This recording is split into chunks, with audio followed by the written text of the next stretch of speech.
Muchas gracias a todos los colegas presentes que muestran tanto interés por estudiar Derecho. Felicidades por nuestro día. Martín Roqué, a mi lado, director del Instituto de Derecho de Seguros, va a coordinar este panel y en mi caso, por dos motivos, quiero decir algunas breves palabras. Son dos motivos que me han generado de modo sobreviniente una incursión dentro de las generales de la ley, porque hubo aquí una idea del amigo Martín Roqué hace muchos meses de convocar a este evento en homenaje a mi padre, y luego de esa idea ocurrió que el Colegio de Abogados de La Plata me honró como director del área académica. De manera que yo he solicitado, y creo que en alguna medida el profesor Leiva quería decir eso hoy, que este homenaje sea simplemente la leyenda que está en nuestros afiches, en las redes sociales, y que no hubiera un acto formal a esos efectos. De todas maneras, lo que sí tengo que hacer ya en mi segundo rol y a título personal y de mi familia es agradecer a todos por ese recuerdo a mi padre, a mi amigo Martín Roqué, por tu idea tan cariñosa y tan generosa, a todos los amigos del Instituto de Seguros, donde mi padre era como un asesor honorario, también a los demás organizadores, institutos, a todos los colegas presentes, a los amigos que participaron en los paneles anteriores por sus palabras. Y sobre todo, quiero agradecer otra vez, porque en esta Semana de la Abogacía académicamente hemos iniciado el lunes y ya lo hice, pero hoy quiero reiterarlo, a este querido Colegio de Abogados y al área académica, al Colegio de Abogados por habernos honrado con esta función académica, y ahora que está aquí presente mi amigo Pedro Augé, tan ligado a la abogacía platense, bonaerense y nacional, a la colegiación, a la previsión para abogados, al derecho y al derecho de seguros. Mi amigo Pedro Augé quizá haya tenido la idea de honrarme con este cargo, y yo estoy muy feliz por esto, lo hago con mucho entusiasmo, y a mis compañeros del área académica, porque es un verdadero equipo, y estamos contentos que entre el lunes y hoy hemos tenido más de 500 personas efectivamente presentes para escuchar sobre derecho. Es nuestro objetivo. Aquí estuvo Aida Kemelmacher de Carlucci, no sé si les suena, el lunes pasado, ayer Andrés Gil Domínguez. Hoy ya tuvimos expertos en contratos y seguros, y ahora va a presentar Martín Roqué a dos fabulosos especialistas en Derecho Civil, que son Federico de Lorenzo y Fernando Sagarna, y yo también quiero agradecerle a ellos como amigos, yo diría hermanos, Federico y Fernando.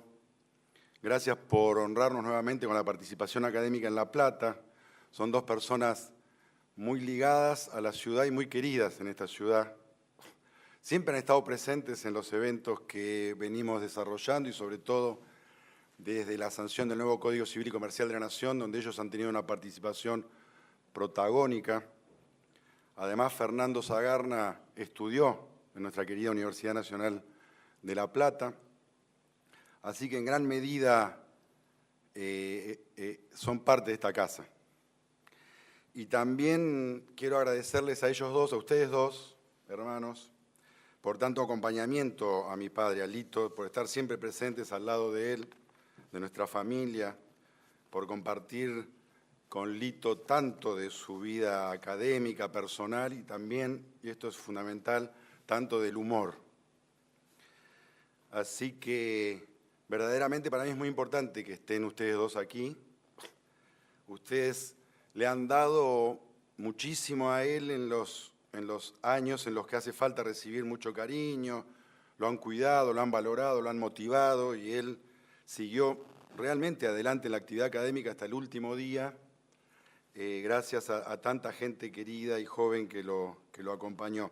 Pero también, y esto es lo último, en el agradecimiento a todos y en particular a Federico y Fernando, quiero decir que ustedes fueron fundamentales porque compartieron con Lito la lucha por el Código Civil y Comercial de la Nación, porque para Lito fue el último y gran amor académico de su vida, el Código Civil y Comercial de la Nación. Ustedes saben cómo lo quiso, cómo colaboró, cómo lo defendió, cómo lo estudió. Así que ustedes también por eso, Federico y Fernando, son personas tan indicadas para estar hoy acompañándonos. Por supuesto, en primer lugar, por ser dos de los grandes civilistas de la Argentina. En segundo lugar, porque hoy vamos a hablar de responsabilidad civil y ustedes han tenido una participación fundamental como colaboradores y en el caso de Federico como secretario académico en la redacción del Código Civil y Comercial de la Nación. Así que gracias por estar siempre presentes al lado, tan cerca, y también por estar hoy aquí. Gracias, amigos. Gracias, Gracias, Un exceso de presentación. Bueno, ¿qué queda agregar después de estas palabras? Más que nuevamente agradecerle a Gabriel la posibilidad de estar en este equipo de trabajo, que es el Instituto de Derecho de Seguros, que cada vez se va ampliando, partiendo de la labor de Juan Carlos y de Ana Claudia durante más de 21 años. Este lunes cumplimos 21 años como instituto. Bueno, por supuesto, yo no arranqué desde el principio, por una cuestión de edad, pero me dieron el honor de incorporarme hace ya unos 8. Y bueno, y esta responsabilidad que conlleva el dirigirlo, pero dirigirlo desde el punto de vista de ser un grupito de trabajo, de amigos y de estudiar el derecho del seguro. ¿Qué mejor para una jornada vinculada a los seguros, los contratos y la responsabilidad civil, en homenaje a Lito Stiglitz, que traer a estos dos grandes doctrinarios y académicos? En primer lugar vamos a presentar a Fernando. Fernando es Fernando Sagarna, quien es secretario letrado de la Corte Suprema de Justicia de la Nación, autor de 6 libros, varios artículos de doctrina, profesor de la carrera de especialización en Derecho de Daños de la Universidad de Buenos Aires y profesor invitado de posgrado de Daños de la Facultad de Derecho de la Universidad de la República Oriental del Uruguay. Además, fue colaborador de la Subcomisión de Responsabilidad Civil de Reforma del Código Civil y Comercial de la Nación y, por supuesto, como bien destacó Gabriel, es un amigo de la casa. Así que, bueno, Fernando, te escuchamos y te agradecemos la presencia. Bueno, muchas gracias por la presentación. Felicitaciones, Gabriel, por tus nuevas funciones. No le crean lo que dice el doctor Stiglitz porque es un exceso de amistad en sus palabras. Para nosotros y a todos los amigos de aquí del Colegio de Abogados que nos soportan cada año cuando venimos, y agradecemos la invitación porque realmente venimos de corazón. En mi caso, venir a La Plata significa recordar a mi otra ciudad, porque si bien yo no soy platense, viví acá cuando estudié en la Facultad de Derecho de acá de la Universidad Pública. Soy hijo de lo público, de la primaria, del secundario, de la Universidad Pública. Y así que para mí es venir a mi casa, como si fuera, ¿no? Recién le acordaba a Federico cuando veníamos en el remis, me dice, ¿dónde vivías vos? Yo vivía en 56, entre 9 y 10, acá cerquita, cuando estudiaba. No sé el tiempo asignado, que es un... 45 minutos. 45 minutos, antes de que toque el timbre.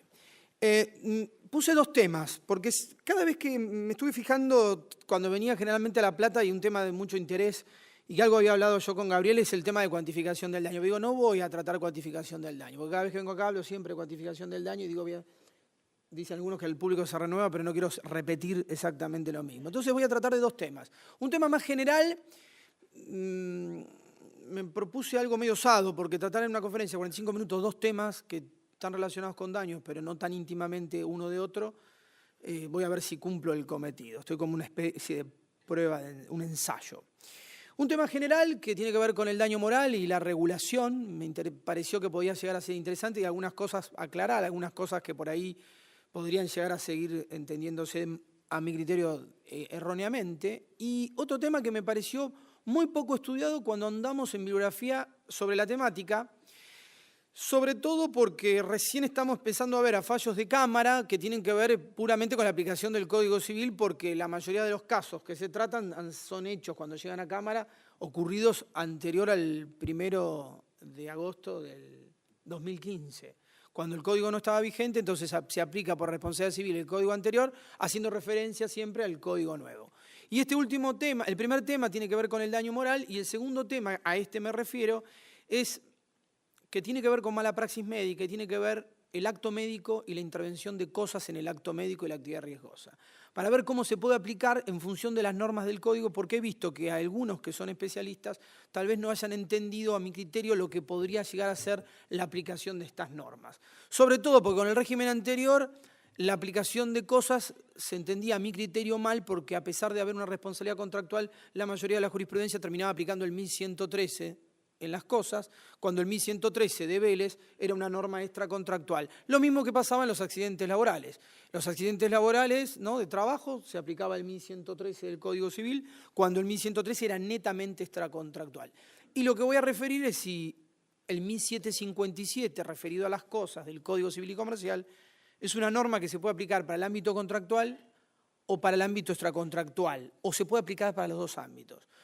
Porque de la unificación, corrijo, no de las responsabilidades civiles, sino de la mayoría de las diferencias de los dos ámbitos de la responsabilidad civil, hay normas que son, yo digo, usando esa palabra del autor que habla de el hombre unidimensional, normas que son unidimensionales y normas que son bidimensionales. Se pueden aplicar para las dos dimensiones y normas que, a mi criterio, no se pueden aplicar.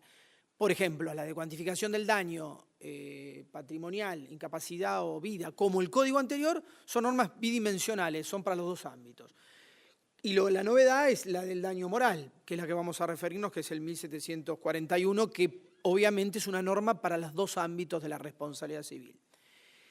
El daño moral está unificado en una norma, que es el artículo 1741 del Código Civil y Comercial, y el nuevo legislador de la Comisión de Reformas, anteproyecto y luego Código Civil y Comercial, unificó en el artículo 1741 tres normas.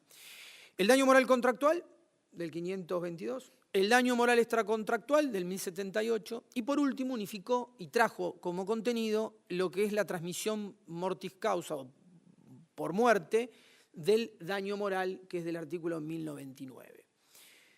Podría ser una novedad, pero lo más novedoso de esta norma, es cierto, es una norma de las dos dimensiones, engloba 3 artículos del viejo código. Lo más novedoso es la extensión de la legitimación activa. Nosotros sabemos que entre los legitimados activos hay una particularidad, porque este código agrega, además de tener aplicación en dos ámbitos, el 1741, que están legitimados para reclamar, obviamente siempre el damnificado directo, sea por contrato, ¿no?, el contratante, o por el extracontractual, porque a pesar de la unificación de la mayoría de las diferencias, el contrato de transporte sigue siendo contrato de transporte y el accidente de la calle sigue siendo responsabilidad extracontractual. Se trata dos supuestos, el supuesto de muerte y el supuesto de gran discapacidad. Entonces lo primero que se preguntan es, ¿qué es gran discapacidad? Y vamos a tratar de dilucidar algunos de estos términos. En legitimados activos, que es vamos a empezar por lo más fácil. La norma obviamente optó por quitar herederos forzosos, ir ascendientes y descendientes. Generalmente los que sufren daño moral es el núcleo familiar primario para el derecho, porque daño moral sufrimos todos, aunque muchas veces, aunque no seamos, yo digo siempre, hay dos familias, la jurídica y la querida. En el daño moral sufre muchas veces la querida y a veces la jurídica, siempre que se pueda solapar. En este caso optó por los de arriba y por los de abajo y optó por el cónyuge y también optó por el conviviente más trato familiar. Aclaro que cuando dijo el código, cuando el código nuevo dice convivencia, o sea que se exige la convivencia para sufrir daño moral y trato familiar, no acotó la convivencia al conviviente del 509 y del 510, no lo acotó a la pareja, lo acotó a toda aquella persona que conviva y tenga trato familiar, porque he escuchado por ahí a unos decir que cuando dice convivencia y trato familiar, esa legitimación activa solo está acotada al conviviente, es decir, a la pareja, es decir, en definitiva, a lo que está regulado en el 509 y 510, que lo que está regulado en el 509 y 510, en definitiva, son los efectos de la unión convivencial.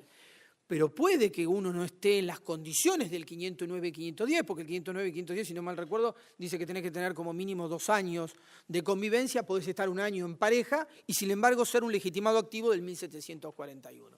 Es decir, que si sos pareja del 509 y 510, aunque no la tengas registrada, lógicamente entras de lleno al 1741. Pero si no tenés los requisitos del 509 y 510, podés hacerte uso del 1741 porque sos conviviente y tenés trato familiar. Para tener efectos en el mundo del daño moral en la órbita contractual y extracontractual, el código no me exige que tengo que tener 2 años, que no tengo que haber estado casado anteriormente. Todo eso es requisitos para los efectos de la vivienda, etcétera, que regula 509 y siguientes del Código Civil y Comercial. Y acá hay otro caso, porque cuando la norma sigue diciendo quiénes son legitimados activos, ahora voy a lo que dije de gran discapacidad, dice, según las circunstancias, ascendiente, descendiente, cónyuge, dice conviviente y trato familiar. La convivencia y trato familiar puede ser mucho más extensa que la pareja, y un ejemplo de ello pueden ser los hermanos, lógicamente. No solo porque conviven, tienen que convivir, sino porque lógicamente no es que tengan trato familiar, sino que son familia. En el caso de la pareja va a tener que probar esa relación de unión, mientras que el hermano no tendrá que probar esa relación de unión porque basta con partidas probar que es un hermano, porque se supone que entre los hermanos hay daño moral, al menos jurídicamente, salvo que no convivan. Y la norma exige la convivencia. Entonces alguno por ahí ha dicho, bueno, pero qué injusto que es que se necesite la convivencia.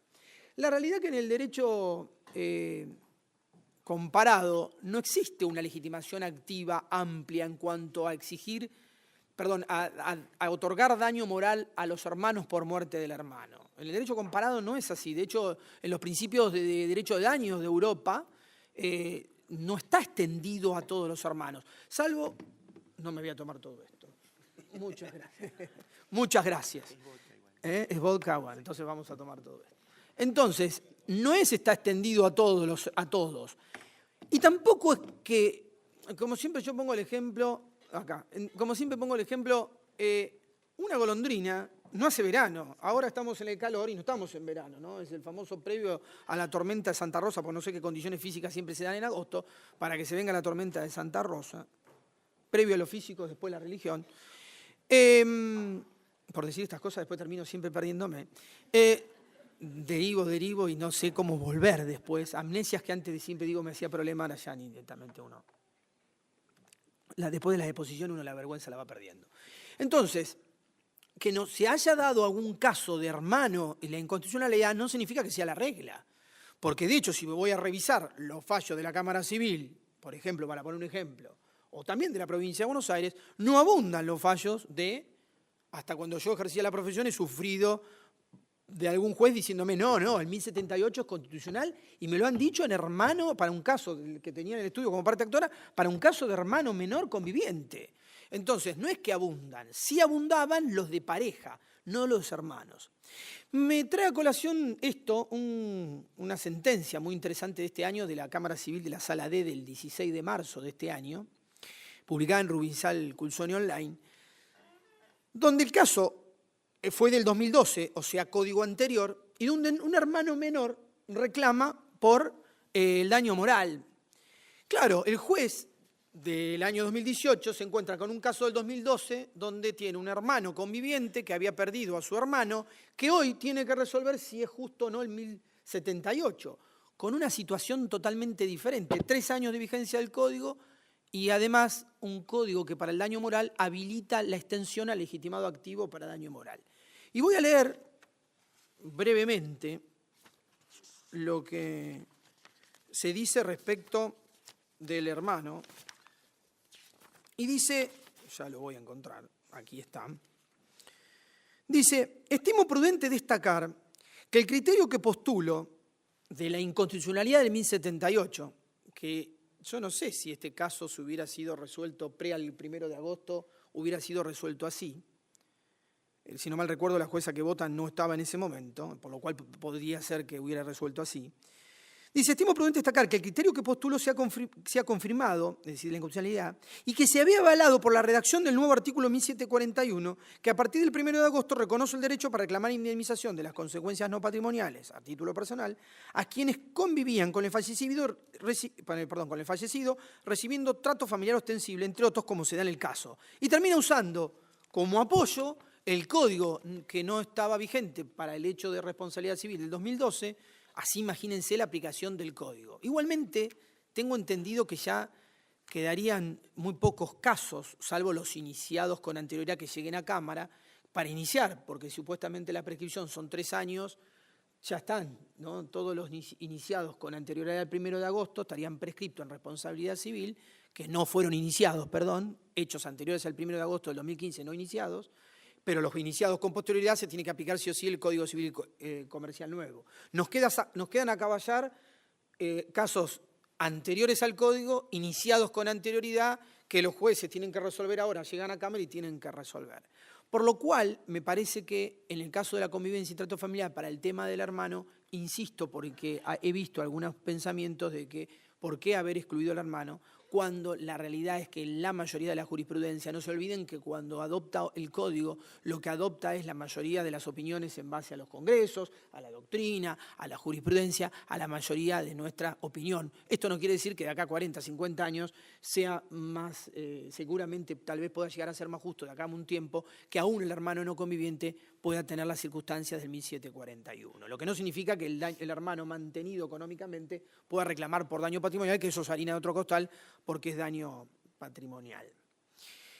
Aclarado esto, podríamos seguir hablando de otros sujetos que tienen convivencia y trato familiar, pero los ejemplos podrían ser varios, ¿no? En algún ejemplo me acuerdo que me comentaban qué pasa con la mujer que duerme en la casa y es una empleada doméstica, pero que convive en la familia y está con los chicos y los cuida. Y yo soy del pensamiento que hay circunstancias, yo tengo amigos que han sido criados por la mamá, ¿no? Y además por personas que están con cama adentro y me dicen, para mí es como si fuera una madre. ¿Y quién es la primera y la segunda? No hay ni primera ni segunda, la quiero como... Iba a los actos. Tal vez en esas circunstancias, convivencia y trato familiar, sea la particularidad de no los casos comunes, que van a ir a tribunales, pero también podría llegar a extenderse a este supuesto. Lógicamente tiene que haber un trato familiar, tiene que tener ostensibilidad. Yo también creo que, demostrable, no basta con haber convivido y tener trato familiar, porque si no ese criterio, la gente que se queda un mes en un hotel tiene convivencia y trato familiar con la habitación de al lado, no piensen mal, eso sin embargo podría dar lugar a legitimación activa. No, tendría que haber una permanencia en eso para que dé lugar a la adquisición del daño resarcible o el legitimado activo jurídico del Código Civil y Comercial. El otro concepto que me interesa del daño moral es el concepto que dice por muerte, lo cual no hay ninguna diferencia con eso, no digamos ningún detalle, sino es el tema de la gran discapacidad. Quien sufre gran discapacidad va a poder reclamar él, pero también van a poder reclamar sus ascendientes, descendientes, cónyuge y los que tienen convivencia y trato familiar. ¿Qué es gran discapacidad? La realidad que aquí me parece y considero que el legislador dejó el concepto gran discapacidad para que lo defina el juez. El juez en cada caso va a tener... Dicen, ¿qué es gran discapacidad? Es el artículo 10 de la ley 24.557 de la de accidente de trabajo que dice que es gran invalidez, que para gran invalidez se necesita para las... Si no mal recuerdo es que para las cuestiones primarias, ¿no? Del aseo, comer y eso se necesita de la ayuda de otra persona. Podrá ser ese o podrá no ser ese, porque tal vez puede ser en algún caso particular que alguien, un papá o un hijo, quede ciego y sin embargo, por porcentaje de capacidad tal vez sea un 60, 70, no sea el 100, pero sin embargo poder considerarse una gran discapacidad que pareciera que para el artículo 10 no lo fuera de la ley de riesgo del trabajo. Me parece que el concepto, porque algunos dijeron por ahí, qué lástima que no se definieron. También escuché en este lugar, en Mar del Plata, si no me recuerdo, qué lástima que no se definieron las categorías de animales, ¿no? ¿Por qué? Porque ustedes sabrán que el artículo 1759 dice que cada vez que hay un daño y perjuicio sufrido por un animal se considera cosa de riesgo. Cuando Vélez Arfiel, lo más peligroso que había eran los animales, dedicó 8 normas sobre los animales. Si el Código Civil y Comercial nuevo, se hubiera categorizado los animales si son divididos en domésticos, domesticados y feroces. Si hubiera definido gran discapacidad, nunca podría tener 2.671 artículos y pasaríamos a un exceso de normativismo que es el que tenemos que retraer. Nuestro país sufre, a mi criterio, como sufren los países del derecho continental, le pasa a España, les pasa a Italia, le pasa a Francia, un exceso de regulaciones normativas. Ustedes ven los códigos civiles o comerciales, o los como Italia que lo tiene unificado, y ven los apéndices legislativos, es más denso todo lo que tiene que ver regulado por los microsistemas que por los propios códigos en sí.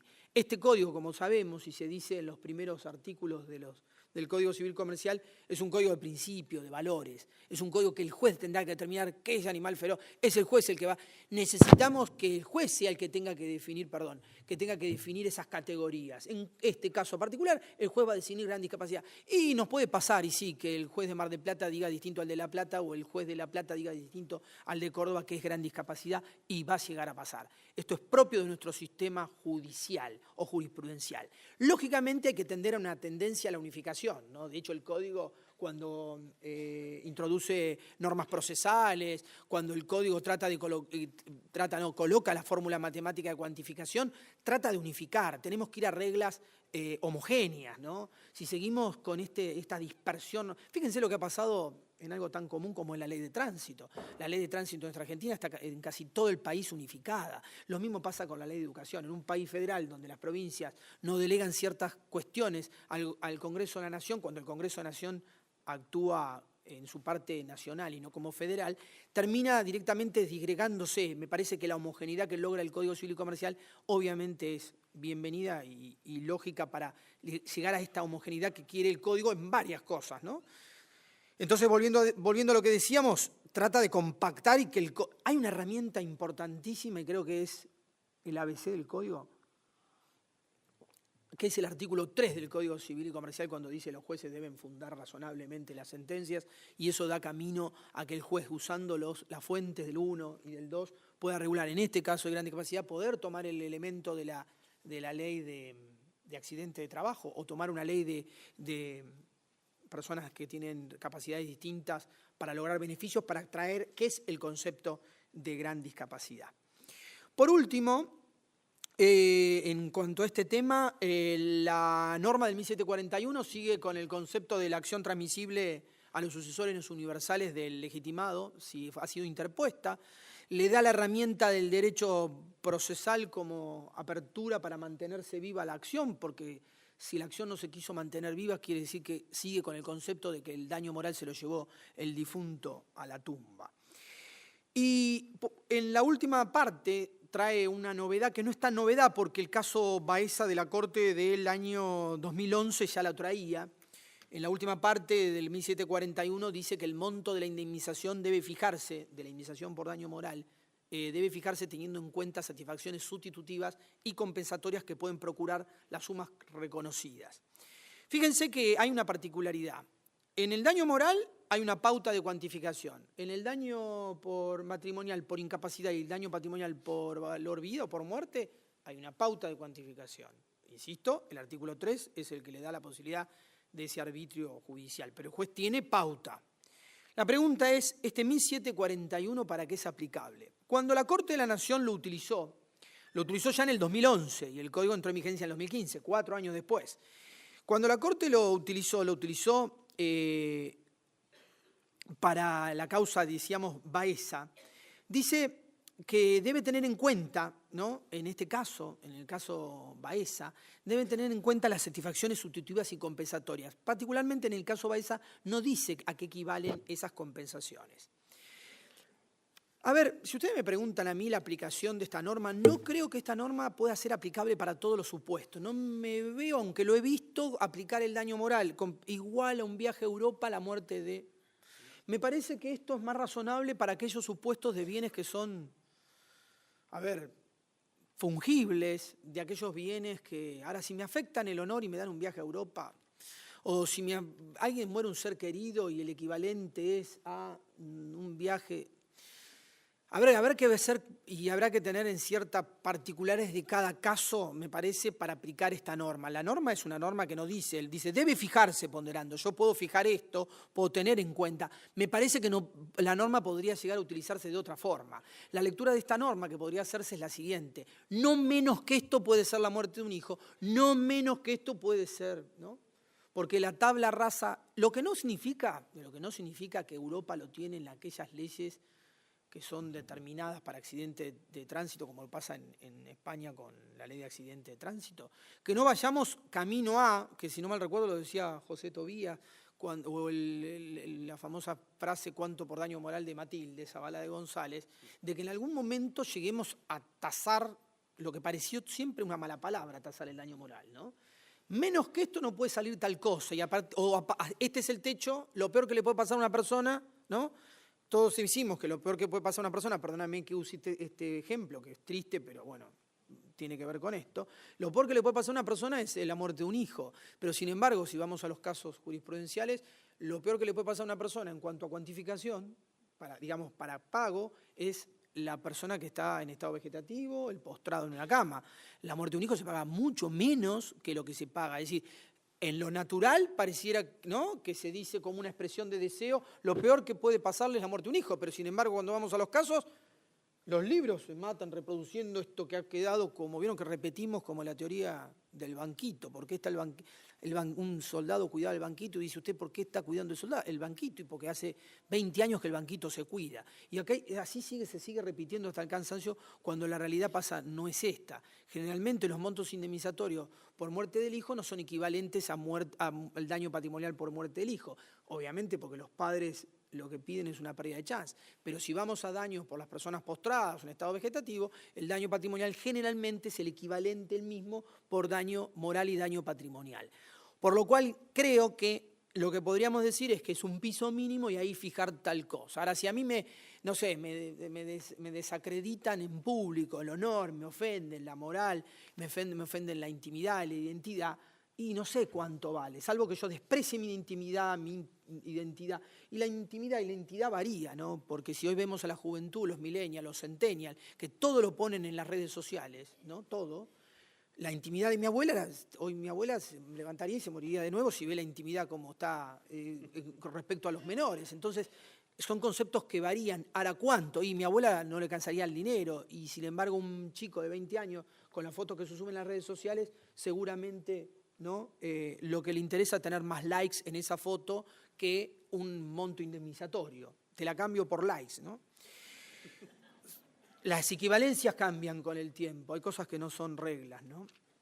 Entonces, me parece que en esos supuestos podría usarse más esta última herramienta, y esta última herramienta también podría ser utilizada en escasos casos de incumplimientos contractuales, entregar cosas, ¿no? Hay que ver qué cosas, ¿no? Porque si hay cosas que son valiosas, que tienen que entregar en el día. El ejemplo que se le ocurrió a un profesor de la facultad, y que todos repetimos, el de la torta de casamiento no entregada el día de casamiento, y el daño moral que causa. Entonces, obviamente que hay ciertos incumplimientos contractuales, ni hablar de los incumplimientos contractuales cuando son daños a las personas, que en esos supuestos, obviamente, otra vez entramos en el terreno de cuánto por daño moral, por la incapacidad, por la pérdida de la vida humana.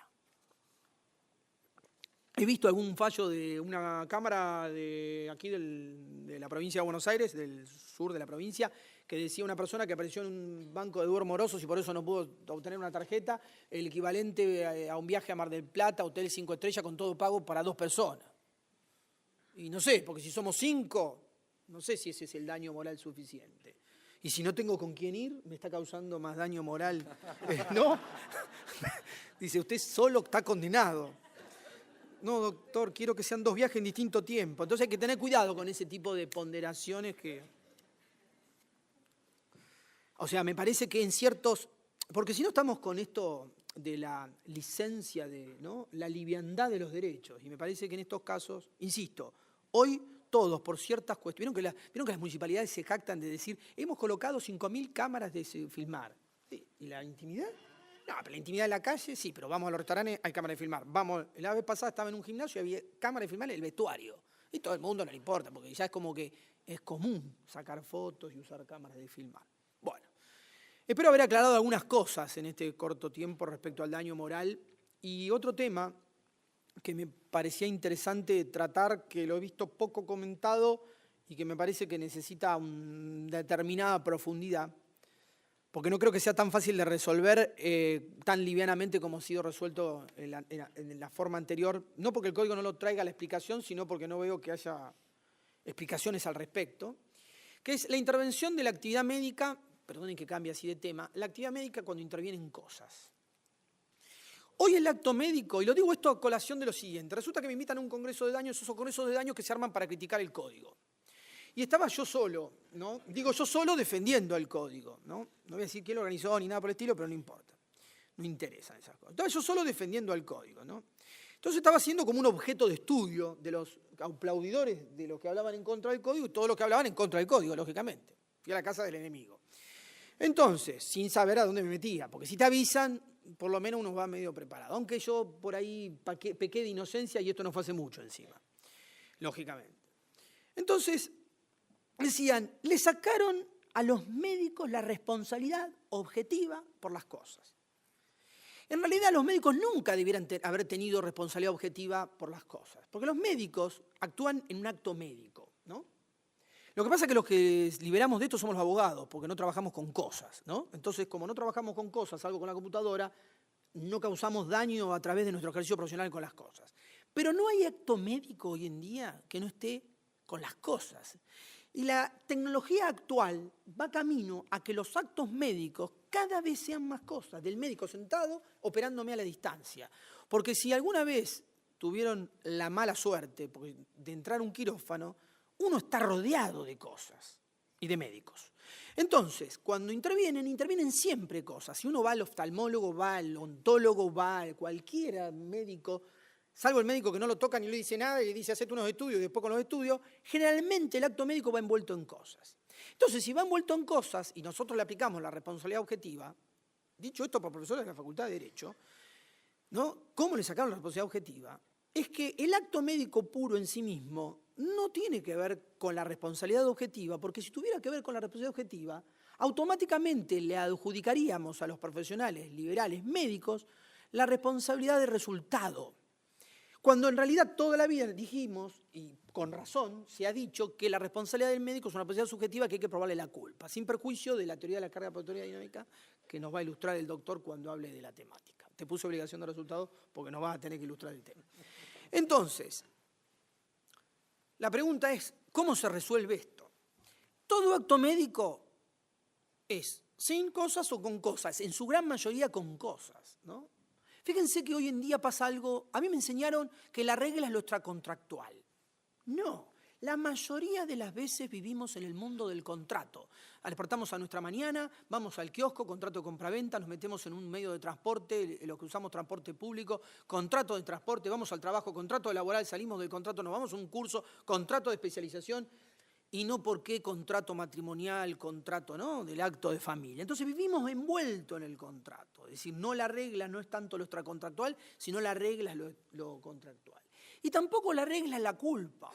Porque en el mundo estamos rodeados continuamente de hechos que son potencialmente dañosos. Obviamente que la culpa, pero no es que el código se volvió objetivista, sino que la vida es objetivista, porque vivimos rodeados de elementos electrónicos, vivimos rodeados de automotores, vamos y viajamos en avión, y todo esto se ha incrementado en los últimos 50 años, si se quiere, y para la economía argentina en los últimos 20.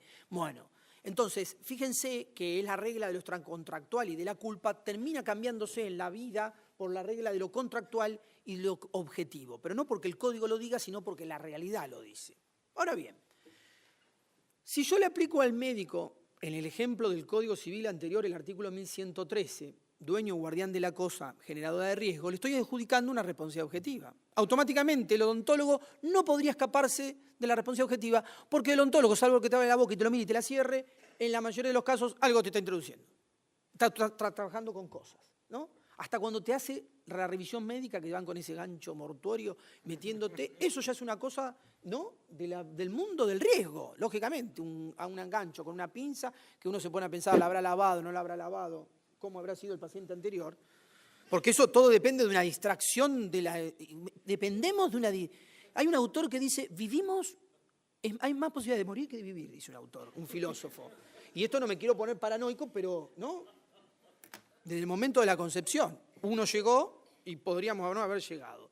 Entonces, vive con el acto riesgoso continuamente, el odontólogo, el oftalmólogo, entonces no le podemos nunca aplicar el 1113, ni en el código anterior se podía aplicar el 1113. Entonces, en el código anterior le tenía que aplicar la culpa. Ah, no, pero si actuaba con cosas, era acto médico subjetivo. Salvo que la cosa hubiera tenido un vicio, que ahí podríamos llegar a plantear y discutir el tema. Lo que no implica que haya responsabilidad del que hizo el torno, lo hizo mal, por el artículo 40, la defensa del consumidor, 5, 10, 10 bis, etcétera, pero es otro tipo de responsabilidad, no la responsabilidad médica en sí. Entonces, ¿qué hizo el legislador de la Comisión de Reforma? Lo que hizo fue lo siguiente, en el artículo 1768 le tuvo que recordar a todo el mundo, que antes esto no estaba, que la actividad profesional está sujeta a las reglas de las obligaciones de hacer. Punto, la responsabilidad es subjetiva, no hay otra cosa. Dice, excepto que se haya comprometido un resultado concreto, pero lo que está comprometido es el resultado concreto, no el acto en sí de la mala praxis, del acto en sí de la curación o de la prestación del servicio de salud, que ese es un acto subjetivo. Y por si alguno se olvidaba, el Código les volvió a recordar, de ahí el enojo en este Congreso, de no hace mucho, que cuando la obligación de hacer se preste con cosas, la responsabilidad no está comprendida en la sección séptima, es decir, no puede ser comprendida en las cosas riesgosas o las cosas generadoras de riesgo. Es decir, lo dice expresamente lo que antes no se decía y la jurisprudencia lo aplicaba. Digo, no sé qué van a hacer cuando tengan cosas, porque anteriormente, ¿saben lo que decían? Se decía así, y lo he visto reiteradamente en fallos que decían, cuando el acto médico es producido por cosas, yo le agregaría casi todos, se aplica el artículo 1113 del Código Civil, entre paréntesis le agregaría, y la responsabilidad contractual, te olvidaste que no se aplica, y le perjudicaba la responsabilidad del médico. Si bien esto yo no quiero hacer una alegoría de la defensa del médico, sí lo que quiero hacer una alegoría de la aplicabilidad bien de las normas, correcta de las normas. Entonces dice la norma, cuando la obligación se preste con cosas, en ese caso no se aplica la responsabilidad objetiva. Y dice cosma, excepto que calcen un daño derivado de un vicio.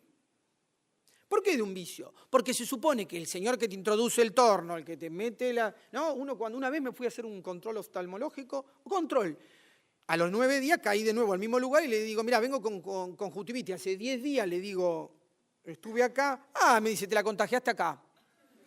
El tipo genio de la relación de causalidad. Se condenó. ¿Cómo me la contagié acá? ¿Cómo sabes si el virus podía haber entrado de alguien que me puso un dedo en el ojo cuando salí de acá? No, dice, porque toda la gente que viene acá termina cuando hay épocas de conjuntivitis, no hay que ir, hay que tratar de no ir al oftalmólogo. Porque la conjuntivitis te la agarrás, pobre oftalmólogo, me van a matar, ¿no? ¿Por qué? Porque por más que limpien bien, está ese famoso porcentaje de lo del lisoform, el 0,1 que no cura. Viste que el lisoform, sí, asesorado por abogados, cuando tenés un daño, ¿no? Es por abogados, dice, no te cura. Tendrían que poner eso en los estudios jurídicos. Aseguro el 99,9. Total, no aseguras nada. Vos entraste los juicios en el 1. Entonces, volviendo a lo anterior, me dice, te la contagiaste acá. ¿Y cómo sabes que me la contagié acá? Y porque ¿sabes cuánto viniste a hacer? Y sí, a las 9 días. Es el tipo de evolución de la conjuntivitis. Entonces ustedes saben que si van al consultorio odontológico, a los 9 días más o menos tienen, ¿no?, el mundo de la previsibilidad. Está todo regulado, pasa que hay que verlo. Entonces, me dice esto y digo, bueno, perfecto, pero tenías que haber limpiado. Y actuó con cosas. Había vicio. Ahí le tengo la responsabilidad objetiva. Ahora tengo que salir a probar la relación de causalidad, todo es una prueba diabólica, que la conjuntivitis, vamos a suponer que me hubiera traído un daño, etc. Porque quiere el código que el vicio esté atento al profesional. Y el profesional, que tiene que estar atento, esto también es adjudicable al establecimiento asistencial. Esta norma de 1768 no está pegada, no dice profesionales liberales, punto, establecimientos asistenciales. Pero lógicamente, si el profesional que actúa con cosa, la responsabilidad es subjetiva, un profesional que actúa en el ámbito del establecimiento asistencial, al establecimiento asistencial, escuchen, al establecimiento asistencial, no se le va a poder adjudicar la responsabilidad objetiva porque si al profesional, primero tengo que probarle la culpa al médico para después probar la del establecimiento asistencial. Pero voy a acomodar algo. Lo siguiente, salvo que la cosa que me haya causado el daño sea un defecto en el quirófano, un defecto en la cama, un defecto de una aparatología. Más allá de todo eso, yo tengo que probar la culpa también del médico para que surja por el 1753, ¿no?, la responsabilidad del establecimiento asistencial por la responsabilidad por el hecho del tercero que introduce, en este caso, para ejecutar la prestación obligacional. Para algunos autores, el 1753 es solo aplicable al ámbito extracontractual, Picasso. Para mí es aplicable para los dos ámbitos, contractual y extracontractual. Sin olvidarnos esto, el 774, cuando habla de la prestación de un servicio, puede consistir exactamente en realizar cierta actividad, etc. Es decir, el artículo 1768 excluye la responsabilidad por cosas generadoras de riesgo, lo manda a la subjetiva, no como la entendía la jurisprudencia anteriormente.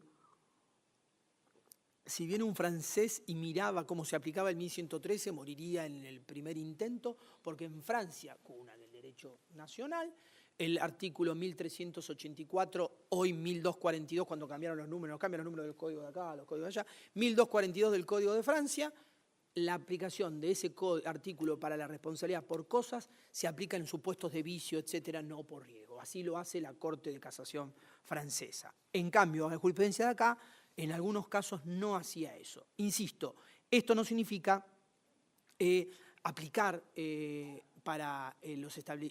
aplicar el artículo 40 de todos los que intervienen en la cadena de comercialización porque está fallado el torno, porque está fallado el aparato de la revisión médica, etcétera. Aclarado esto, tengo que comentar algo que dije. Tengo que definirme si el artículo 1757 de responsabilidad por cosas es contractual y o extracontractual.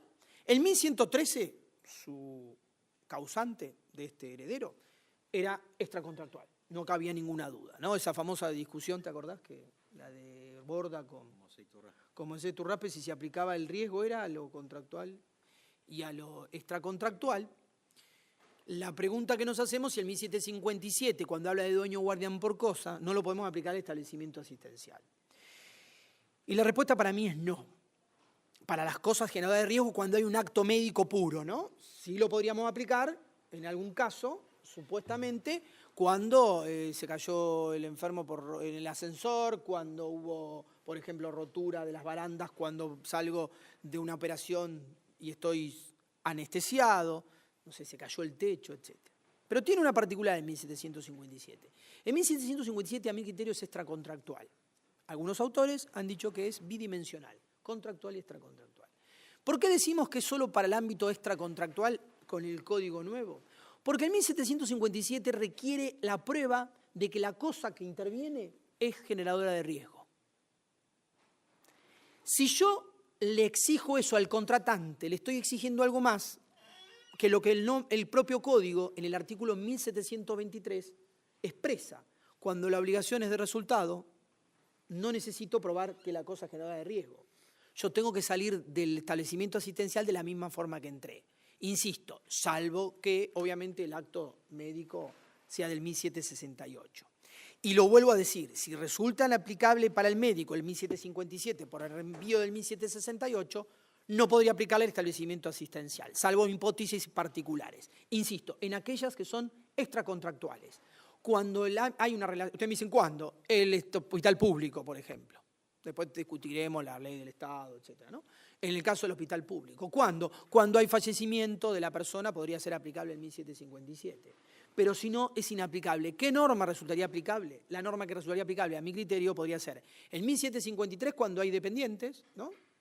53, principal por el hecho del dependiente, y si no interviene el dependiente, por ejemplo, se cayó el techo, habría que aplicar el artículo 1723. ¿Por qué el 1723? Porque el 1723 es el que instaura esa contractual objetiva que nos hablaban Lorenzetti y Bueres, la responsabilidad contractual objetiva. Habría que aplicar en esos supuestos el 1723, ¿no?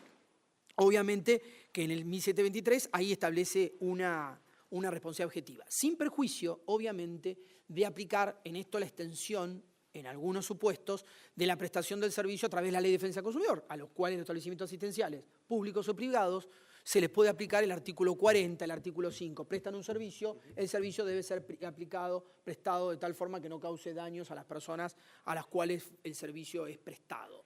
Insisto, si hay acto médico, no puedo decir ahí, pero... Los médicos sí, yo dije... ¿Eh?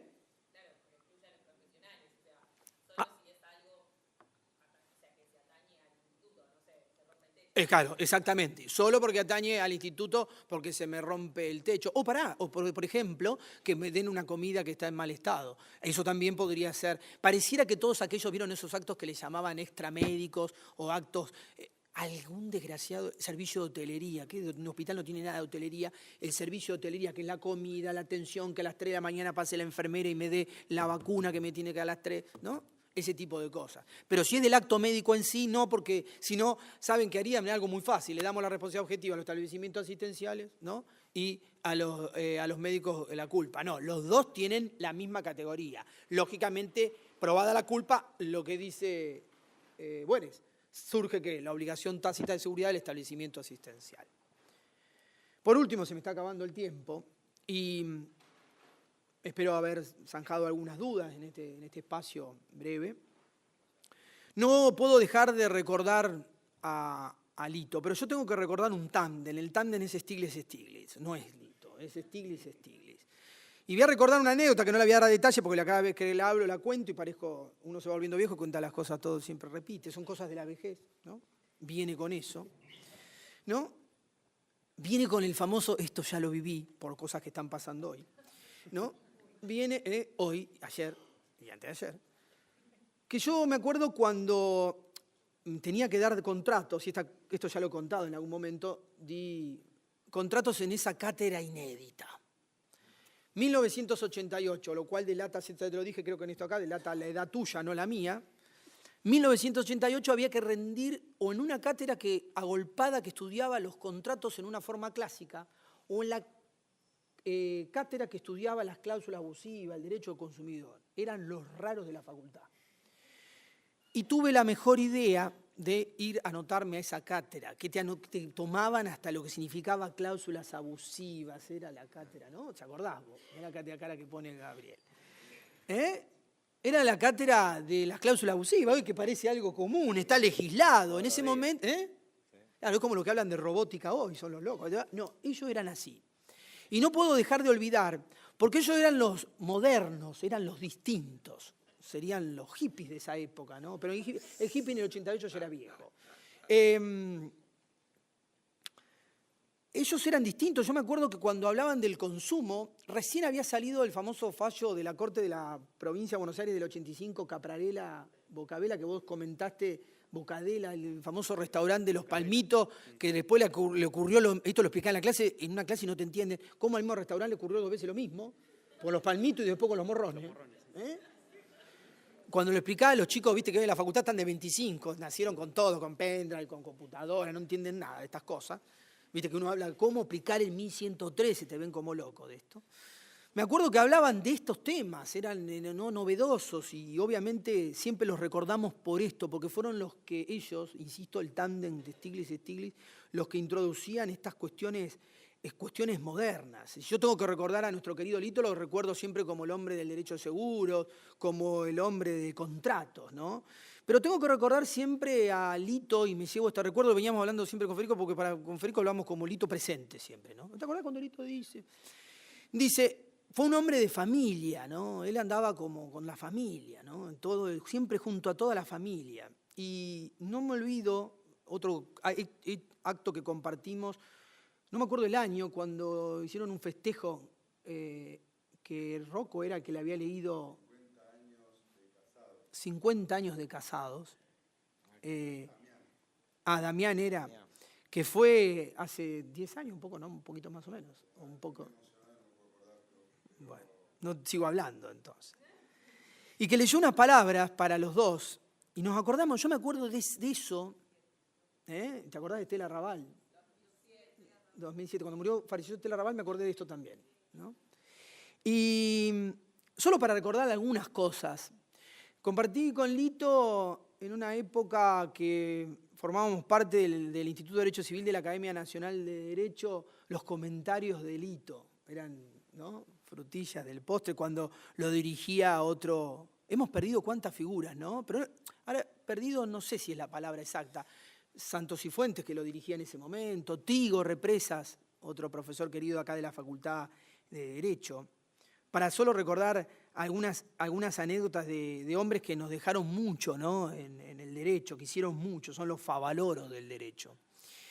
Y yo siempre recuerdo a esta familia, los Stiglitz, el tándem, como padres adoptivos, porque te adoptan, ¿no? Es imposible decir que no a muchas cosas. Creo que si viene un día Gabriel y te dice, ¿me das la casa? Cedo todos los derechos, la casa. Uno no puede, o no, es dificilísimo decir que no. Y uno es difícil decir que no al revés, ¿no? Porque uno dice capaz que cuando hay más cariño uno puede decir que no, pero acá hay tanto cariño que uno es muy... A vos te debe pasar lo mismo seguramente, Fabiana, que dice sí, así, dice con la cabeza. Lito siempre fue para nosotros un hombre incansable. Me acuerdo cuando trabajaba en la editorial, era un tipo que tenía las obras todas al día. Habría que apretar un botón para imprimir la nueva edición cuando la edición la habían hecho hace un mes. Vivía pensando en Europa, ¿no? Vivía pensando en las nuevas ideas. Claro, el Lito del 88, ¿no? 40 años después. Nos juntábamos y siempre recordaremos en una mesa a comer, el señor que tengo aquí a mi izquierda, vos a veces ausente, la mayoría de las veces, con Lito a comer. Y en esas mesas que nos juntábamos a comer, hablábamos de derecho, de la facultad, de las mejoras, siempre preguntando por cuestiones nuevas, qué pasa tal cosa, qué pasa en el contrato, qué pasa en Francia. Envidiable, que con 80 y pico de años, ¿no? Uno con muchos años menos está cansado. Siempre dice, hay un dicho que las grandes cosas se hicieron de hombres cansados, ¿no? Los grandes esfuerzos, porque uno dice, uy, estoy cansado, y las grandes cosas se hicieron de hombres cansados. Fue un intenso partícipe, y lo dijiste vos, me robaste letra, y defensor de la reforma, y defensor con mayúsculas de reforma del Código Civil y Comercial. Lo defendió a ultranza, que hoy ya tiene más de tres años. Lito siempre expresaba su voz de queja. Fue un rebelde a los 80. En su 6ª edición, en el prólogo de Derecho de Seguros, se quejaba porque no había salido la nueva ley de seguros. No sé si se acuerdan. Contaba los vericuetos internos, ¿no? Que no es común, porque la edad generalmente uno va dejando. ¿Para qué quejarnos? Las quejas vienen de los de 20, no de los 80. Encima y siguió insistiendo, porque en su obra Contratos Civiles y Comerciales, una compilada donde él es director, de la cual tuvimos oportunidad de trabajar en un trabajo, y varios de los aquí presentes trabajaron, dijo y se quejó de la redacción de la Ley de Defensa del Consumidor. 2016, hace 2 años, se seguía quejando, con 86 años. Quejaba para bien porque quejaba para eso. Borges nos dice, somos nuestra memoria. Carlo Rovelli, un filósofo físico cuántico, no sé cómo se reúnen esas dos características, ¿no? Porque gente que es distinta, son los Messi. En un libro que recomiendo que se llama El tiempo en orden, dice, somos nuestra memoria, pero somos continuamente pasado. Safransky, un filósofo, Rüdiger Safransky, dice en su obra sobre el tiempo que hay un presente eterno, dice. El tiempo es huidizo. Vivimos la patología del tiempo. Miramos televisión, a los 2 minutos no sabemos qué vimos en Netflix, en televisión. Vivimos porque el tiempo pasa constantemente. Yo destaco una palabra de Schopenhauer que dice, pasado y futuro es nulo, no existe, el mundo es nuestra representación. Lito va a quedar como una especie de representación nuestra. Lito está siempre presente, porque nuestra memoria, la memoria nos hace construir el presente continuamente, porque ¿qué es el presente? La vez pasada hablábamos con Federico, ¿cuánto dura el presente? Para Safransky dice 3 minutos, pero para los físicos cuánticos dicen nanosegundos. Todo es ya fue pasado el inicio de esta charla, ya fue pasado el día de hoy. Estamos viviendo continuamente esto, ¿no? El futuro que se nos da. El presente, dicen algunos, no existe. Es huidizo, huye, se escapa, acaba porque se hace inmediatamente futuro. Lito nos dejó eso. Es un pasado que se nos hace presente para recordar mejor un futuro. Muchas gracias.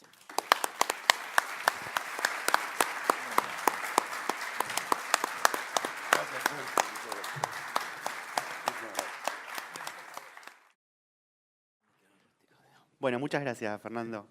Vamos a continuar con la disertación del doctor Federico de Lorenzo, quien, además de ser un amigo de la casa, es secretario letrado de la Corte Suprema de Justicia de la Nación, fue el secretario académico de la comisión que reformó el Código Civil y Comercial, nada más y nada menos que él trabajó y estuvo a cargo de más de 100 juristas, con una labor titánica que consistió en coordinar la labor de estos 100 juristas con los miembros de la Comisión de Reforma propiamente dichos. Además es profesor universitario de la Universidad de Buenos Aires, es autor de varios libros, entre ellos se destacan la coordinación general del Tratado sobre el Código Civil y Comercial de la Nación, bueno, tiene no solamente 9 tomos, y varios trabajos muy interesantes que es muy difícil compilar, Federico, tu currículum, pero quiero destacar algunos, como el de Contratos, Derechos Fundamentales y la Dignidad de la Persona Humana, sobre la cual siempre viene y trata ese tema en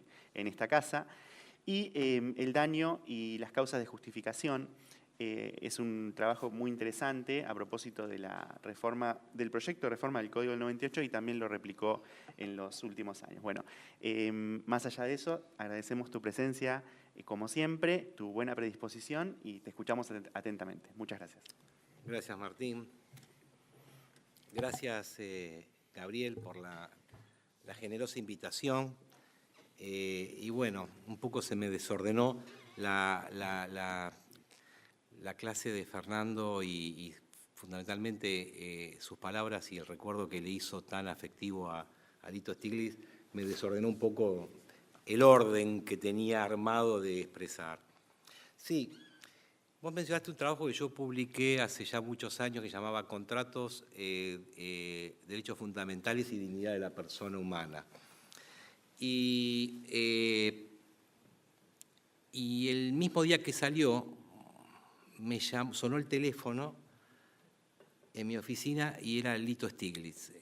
No creo que era, seguro que era entre las 8 y 8:30 de la mañana.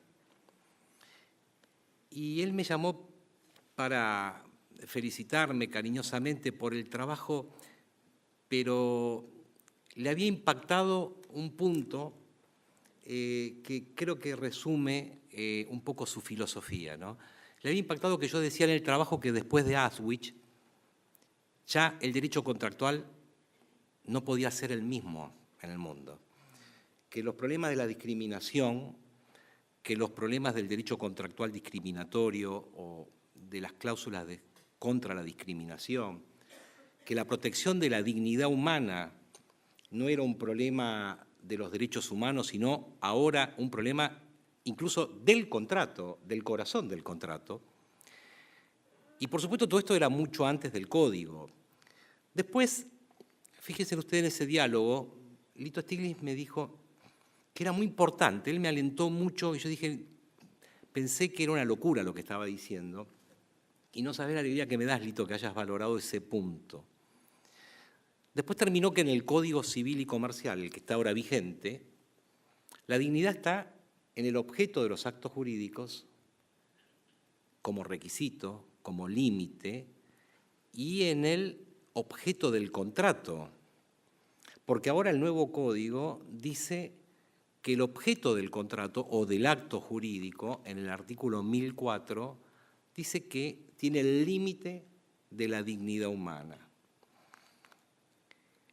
El propio Lito me llamó un día y me dijo, es importante que dentro del territorio de las cláusulas abusivas y de los contratos de adhesión incluyamos la prohibición expresa contra la discriminación. Y así se hizo, y se incluyó y está en el código.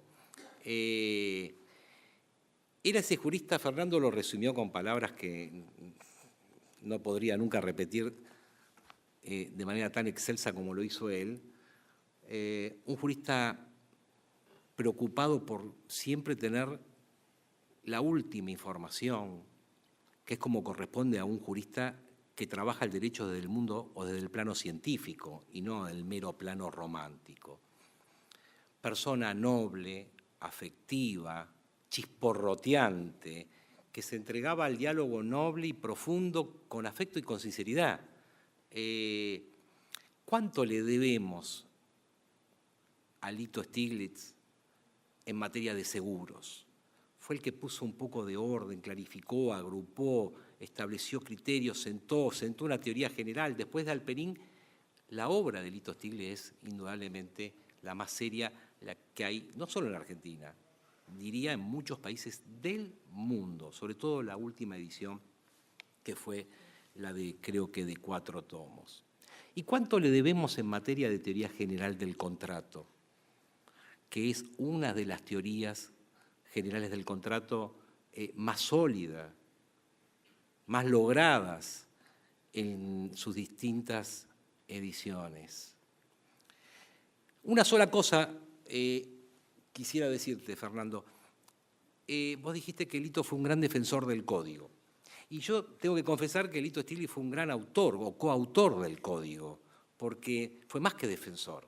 Muchas, pero muchas de las normas, sobre todo en materia de teoría general del contrato, allí en el contrato de adhesión, en el contrato de consumo, en materia de cláusulas abusivas, gran parte de las normas que están concebidas en este código son propuestas y o sugerencias y o señalaciones que hacía Lito Stiglitz o a mí, y yo se las transmitía a la comisión o directamente a la comisión de reforma del Código Civil. A él le debemos cosas importantísimas en este código que quizás algún día yo publicaré los aportes de Lito Stiglitz al Código Civil y Comercial. Los tengo todos perfectamente individualizados. Son muchísimos, son muchísimos. Él corregía puntualmente y cuando se quedaba con una duda, me llamaba al día siguiente y me decía, Federico, sí, fíjate, ilegible, no ininteligible, ilegible y eso es mejor. Y entonces tenía todo el fundamento y me mandaba inmediatamente después el mail con todos los fundamentos para que yo hiciera el informe a la Comisión de Reformas sobre la necesidad del cambio de algún vocablo. ¿Qué más puedo decir? Ser humano maravilloso, humilde, humilde. En una oportunidad, y prometo que esto se lo descuento al tiempo que tengo asignado para la charla, que no voy a hablar más de 15, 20 minutos, así que, pero quiero decir esto, en una oportunidad teníamos que juntarnos con los doctores Moseito Raspe, Vallespinos, que fueron juristas que estaban designados en la Comisión de Contratos. Y yo lo llamé a Lito y le dije, mira Lito, va a ser imposible reunirnos porque uno vive en Córdoba, el otro vive en Santa Fe, me acaban de decir que no pueden viajar, que uno está con unos compromisos, lo cual es lógico. Le digo, la única manera que hay es juntarnos en Santa Fe, pero me dijo, conseguí los pasajes para mañana y nos vamos juntos a trabajar ahí. Al día siguiente salimos en un vuelo y nos fuimos a Santa Fe y volvimos a última hora de la noche después de haber estado todo un día allí trabajando con estos juristas que mencioné. Jurista humilde, jurista noble, ser humano excelso. Todas las palabras que pueda decir son pocas comparadas con el aliento que siempre me daba a lo que hacía, a lo que proponía, a lo que escribía, un hombre motivador, un hombre generoso con sus conceptos, con sus ideas. Así que, Lito, desde donde estés, mi afecto eterno, incondicional. Yo le decía que era un maestro, para mí lo era. Yo aprendí muchísimo de él. Creo que él nunca se imaginó todo lo que yo aprendía de él, o leyéndolo desde los pioneros libros de la editorial de Palma, los que yo seguía con tanta devoción. No sé si me falta algún libro de Lito, seguramente no. Todos los conseguí uno por uno y todos los leí uno por uno. Así que desde donde estés, mi afecto eterno, Lito. Bueno.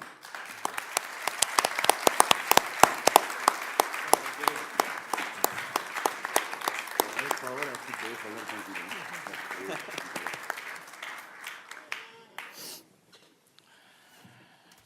Sí. Te conté antes, ya no quiero aburrir, pero tenía mis hijos que tenían 2, 3 años y me lo crucé en la facultad, que me habían dado un diploma porque había ganado el concurso de profesor. Todos pasaban de largo en ese pasillo y se cruzó Stiglitz, que yo tenía muy poca confianza por aquel entonces, casi la mínima. Se paró, se preocupó en conocer a mis hijos, en conocer los nombres, en elogiar al padre de los chicos ahí en ese momento. Es el día de hoy que mis hijos, bueno, mi hija la semana pasada se recibió de abogada y creo que heredó todo ese afecto por Stiglitz y ahora trabaja, bueno, a veces hace proyectos de sentencia y me dice, no, esto como dice Stiglitz, esta cláusula del seguro y esto otro, y yo me siento tan orgulloso de ese vínculo y a veces le cuento, ¿sabes, Clarita? Vos tenías 2 años cuando Stiglitz nos encontró en ese pasillo. Bueno, voy al tema que en definitiva forma parte de lo académico. Voy a tomar 15, 20 minutos, sé que ya estamos en la última hora.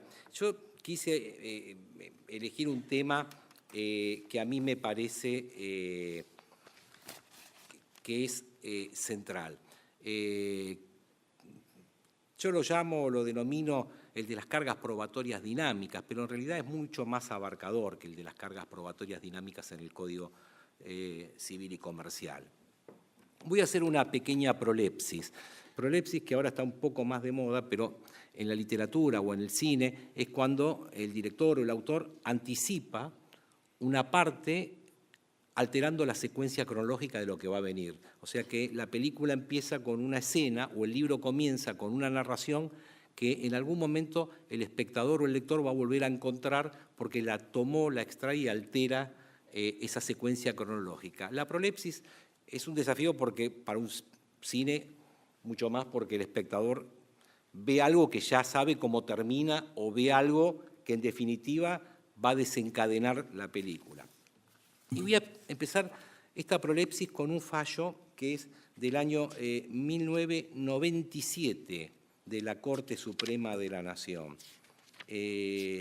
o del Tribunal Superior del Chaco, que en su momento, los años, apenas si nos conocíamos con Fernando, y Fernando había escrito un artículo que llamaba 3 sentencias de la Corte para recordar. Entonces yo lo llamé y le dije, lo leí el trabajo y me pareció tan bueno. Él vivía en Azul, no sé si venía a Buenos Aires. Y le dije, Fernando, le digo, yo tengo acá en mi poder 3 fallos y voy a escribir un artículo que se llama 3 sentencias de la Corte para olvidar.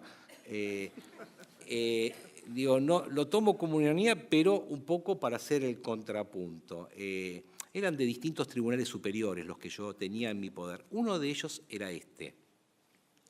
Vamos a la prolepsis. Lo voy a sintetizar. Acá una chica de 12 años tenía apendicitis y la llevan al hospital. Los hechos, a grosso modo, son estos. La llevan al hospital, ahí dicen, no, tiene apendicitis, la tenemos que operar. El papá y la mamá, ahí en el Chaco, dice, bueno, si ustedes dicen que la tenemos que operar, opérenla. Sí, así que se queda acá, ya mismo va a quirófano y punto. Bueno, la chica entró al quirófano y después de un tiempo bastante extenso, un poco más de lo que habitualmente tardaba una operación de apendicitis, sale uno de los médicos y le dice, ya van a hablar con usted. Bueno, después de una serie de situaciones esquivas, lo cierto es que un personal médico se le acerca y le avisa que a la chica que estaba bien, pero que lamentablemente le tuvieron que amputar un brazo. Los padres, sorprendidos por esta amputación del brazo, reaccionan de una manera que es de suponer, pero finalmente promueven un juicio, y aquí es donde entramos en la prolepsis concretamente de la charla, promueven un juicio por mala praxis médica y dentro de las consultas que ellos habían hecho se determinó que, según el consultor, el que había tenido el abogado de la parte actora, a la chiquita la amputación del brazo se debió muy probablemente, por no decir seguro, a un torniquete que le habían puesto sobre ese brazo de una manera equivocada o más de lo debido, y que ese torniquete, que era necesario por no sé qué tema anestésico, había desencadenado en la necesidad de amputar el brazo.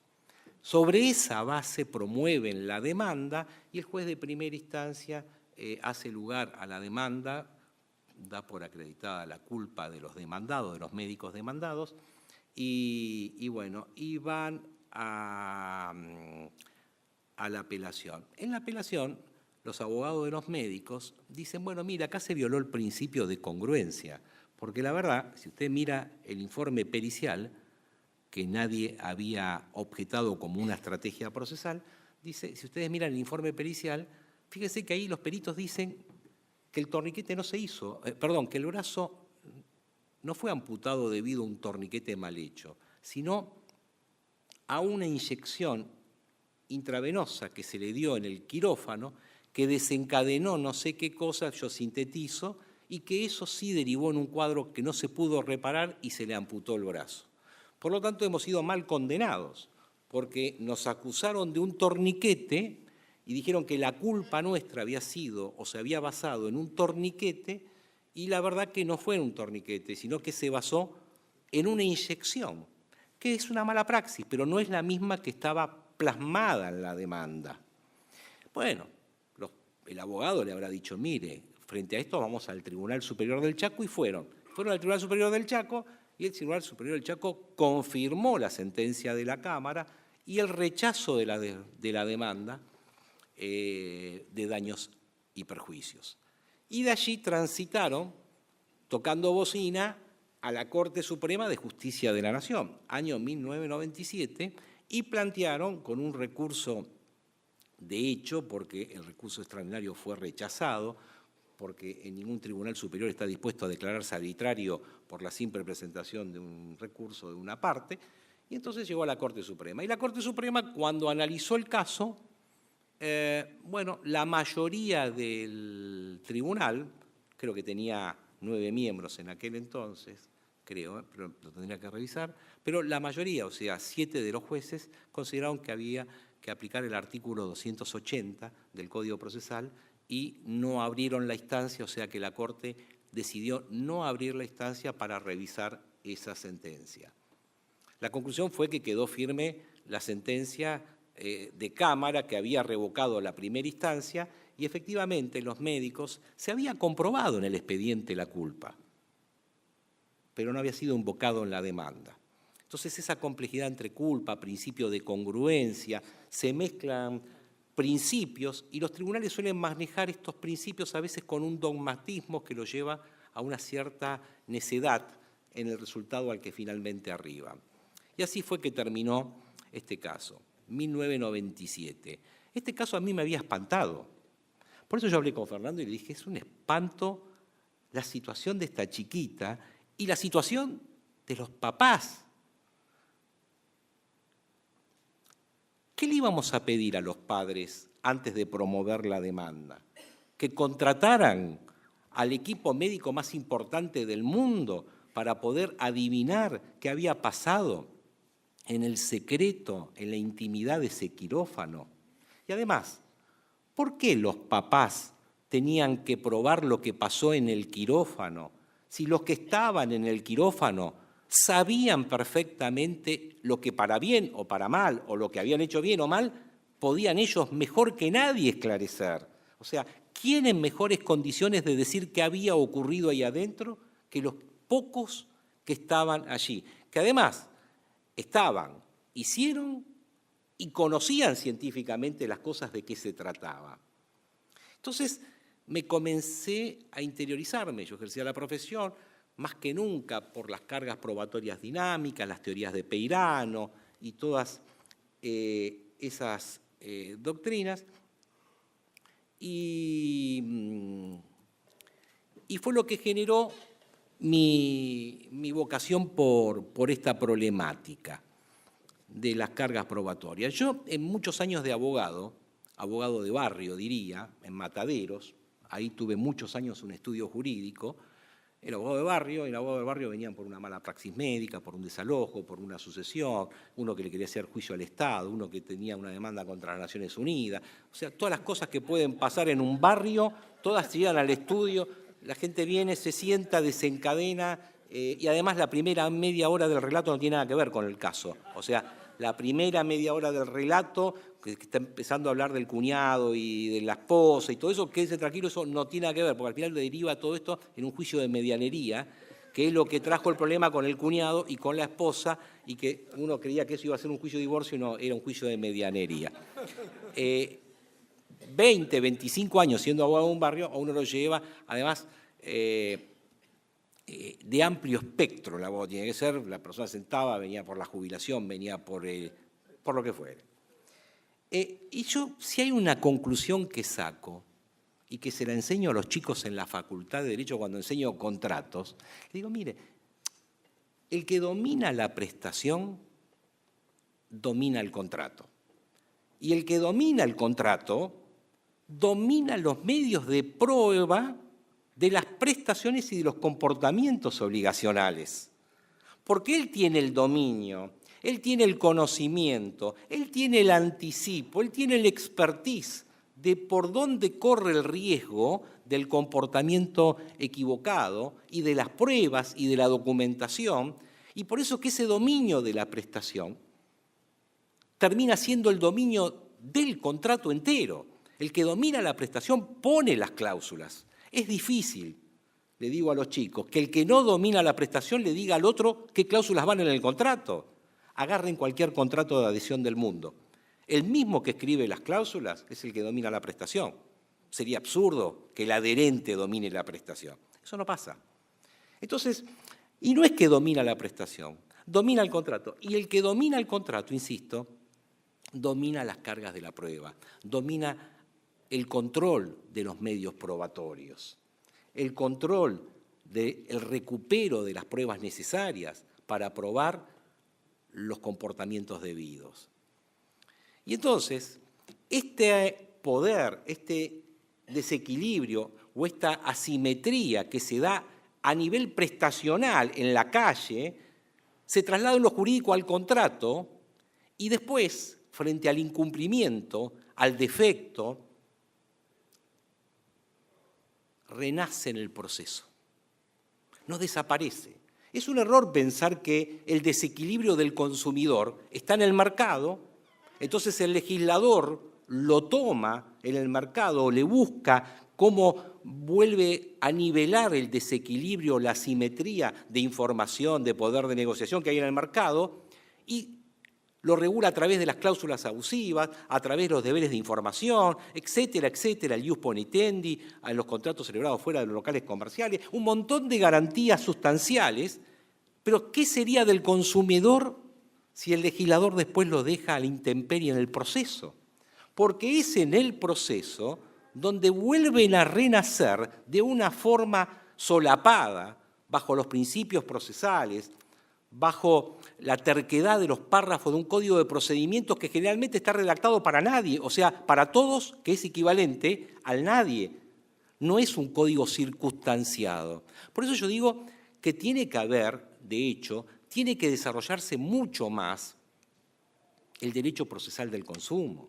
Como se tiene que desarrollar, por acá está Aníbal Falvo, el derecho procesal ambiental, porque son puntos que en el proceso vuelve a renacer, y ni hablar en el derecho laboral, aunque en el derecho laboral doctrina, jueces y legislador han tomado las riendas del asunto y han dicho, no, momentito, acá el Código Procesal Civil y Comercial es supletorio, acá tenemos la ley de procedimiento. ¿Qué sería del trabajador si en el proceso pierde aquel carácter tuitivo, aquellas circunstancias que lo apañaron en el ámbito contractual o en las relaciones de consumo o de trabajo en la vida diaria, y acá en el proceso lo dejamos librado a un código del sujeto indiferenciado?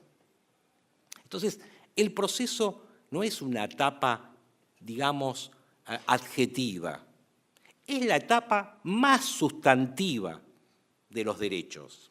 Y digo sustantivas porque si está en el proceso es porque el derecho ya fue quebrado, ya fue violado. Por eso que los derechos, como decía Salvatore Sata en Italia, maestro de grandes procesalistas, entre ellos de Augusto Mario Morello, que fue quien me recomendó a mí la lectura de Sata,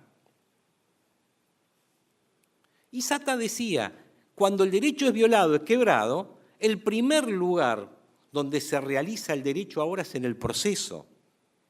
Por eso, Sata decía, acción, jurisdicción y derecho no son tres realidades separadas, sino es una única realidad, que es lo que hace realmente la unidad del proceso. la unidad del derecho. Digo, por citar aquel brillante trabajo del jurista que abrió las puertas a este tema en la Argentina, Amílcar Mercader, jurista de esta ciudad, de La Plata, El proceso y la unidad del orden jurídico se llamaba, donde ahí Amílcar Mercader planteaba cosas de este estilo en el sentido que el proceso era un fiel escudero del derecho. Al fin y al cabo, por más vuelta que le demos o que demos alrededor de esta cuestión, el proceso no es sino, siempre digo yo, el medio para la producción de determinados efectos jurídicos a favor del titular de un derecho. Y este código fue pensado a partir de este paradigma, o sea, fue pensado a partir de 5 o 6 paradigmas que la comisión empezó a trabajar por ellos. ¿Cuáles eran los grandes núcleos, los grandes ejes? Yo me acuerdo cuando el día que me dijo Lorenzetti, hoy nos vamos a reunir y tenemos que pensar cuáles son los 5 o 6 ejes del derecho privado. Y después de establecer esos 5 ejes, tenemos que ver a quién le vamos a pedir una opinión consultiva sobre esos ejes. Y dentro de los ejes que se trazaron, todavía debo tener esa hoja A4 con un virome trazado esos números, esas letras, estaba el tema de la prevención, pero no la prevención del daño extracontractual, la prevención del daño en el sentido más amplio, en el contrato, en los vicios de la voluntad, de ahí el elevado cantidad de normas que trabajan sobre las cargas de información para prevenir precisamente la producción de vicios.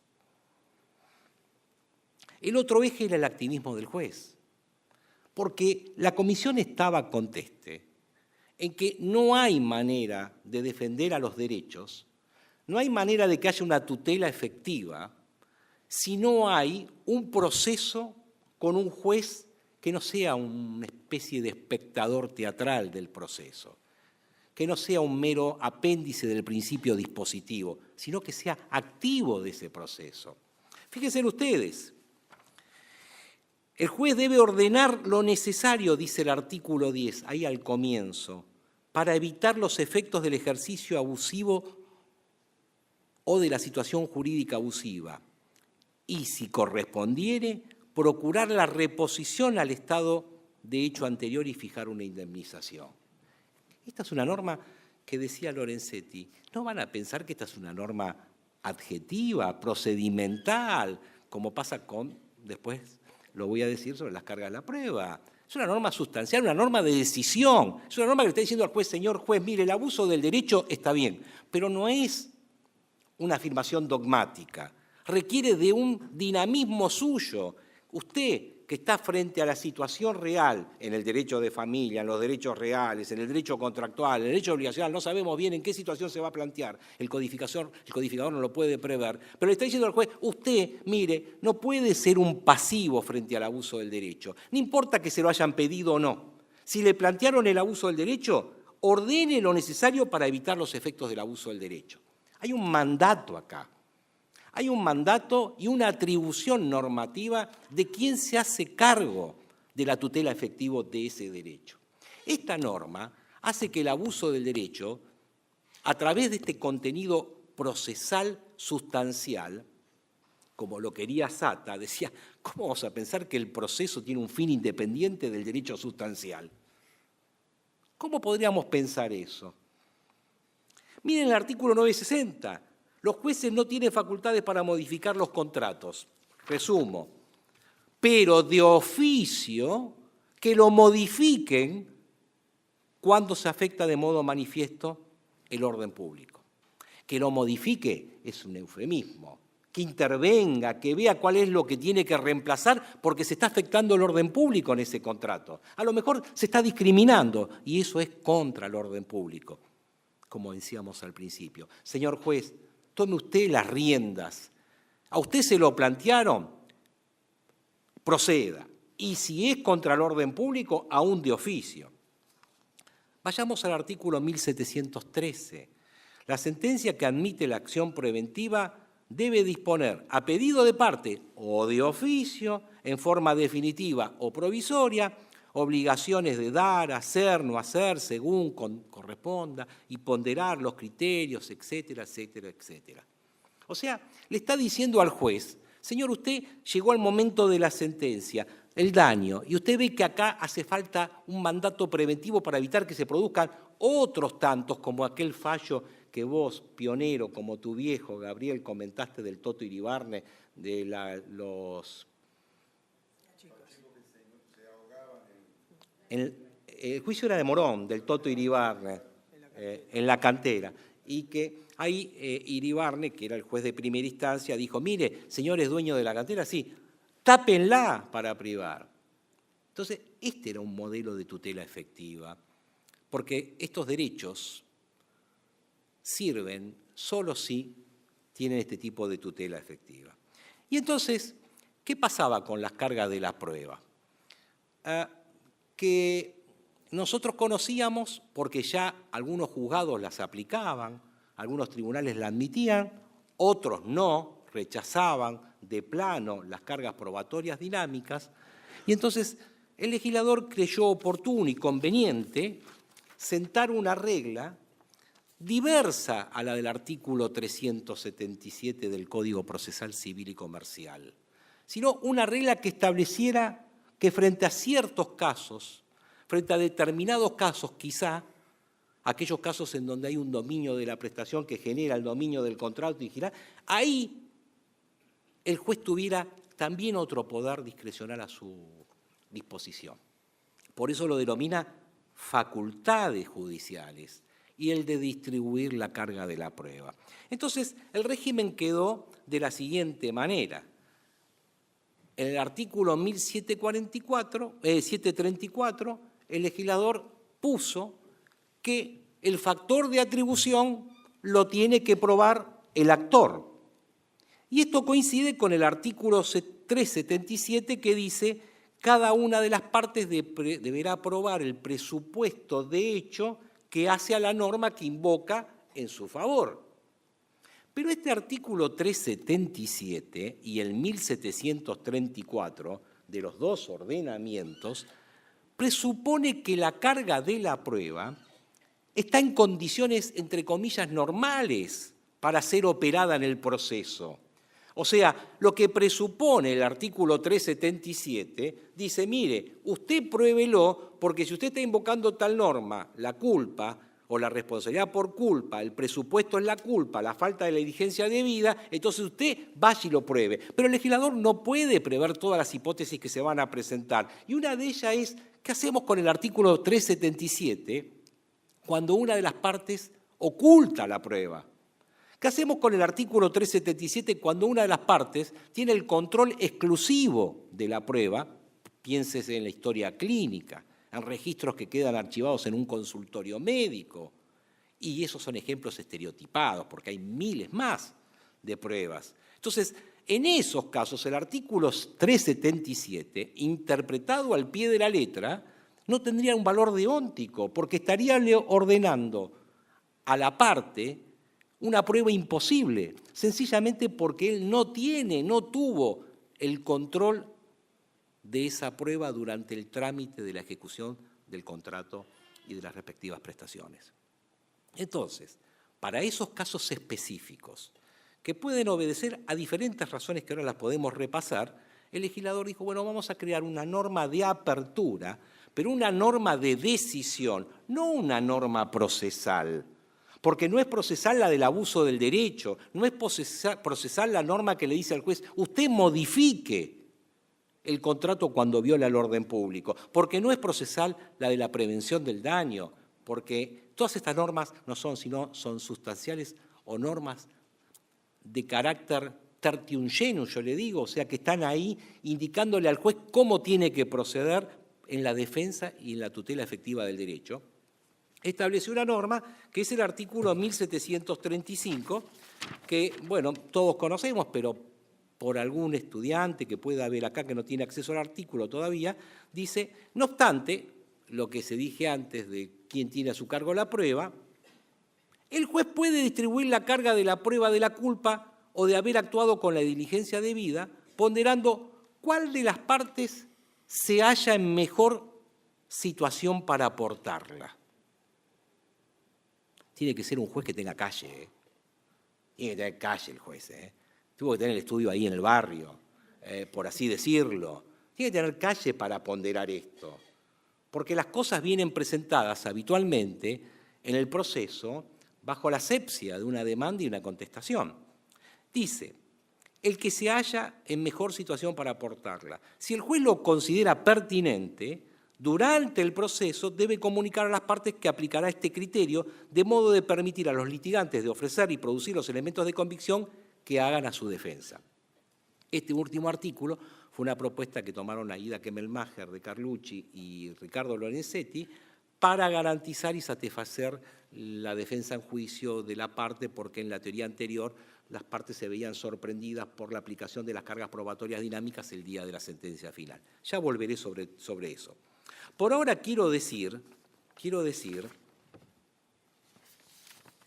que este artículo es poco comparado con el artículo 53 de la Ley de Defensa del Consumidor, que distribuye las cargas probatorias de una manera muchísimo más generosa y más acorde con lo que dije antes de no dejar solo esa debilidad del contratante en el contrato, del consumidor en la relación de consumo durante el proceso.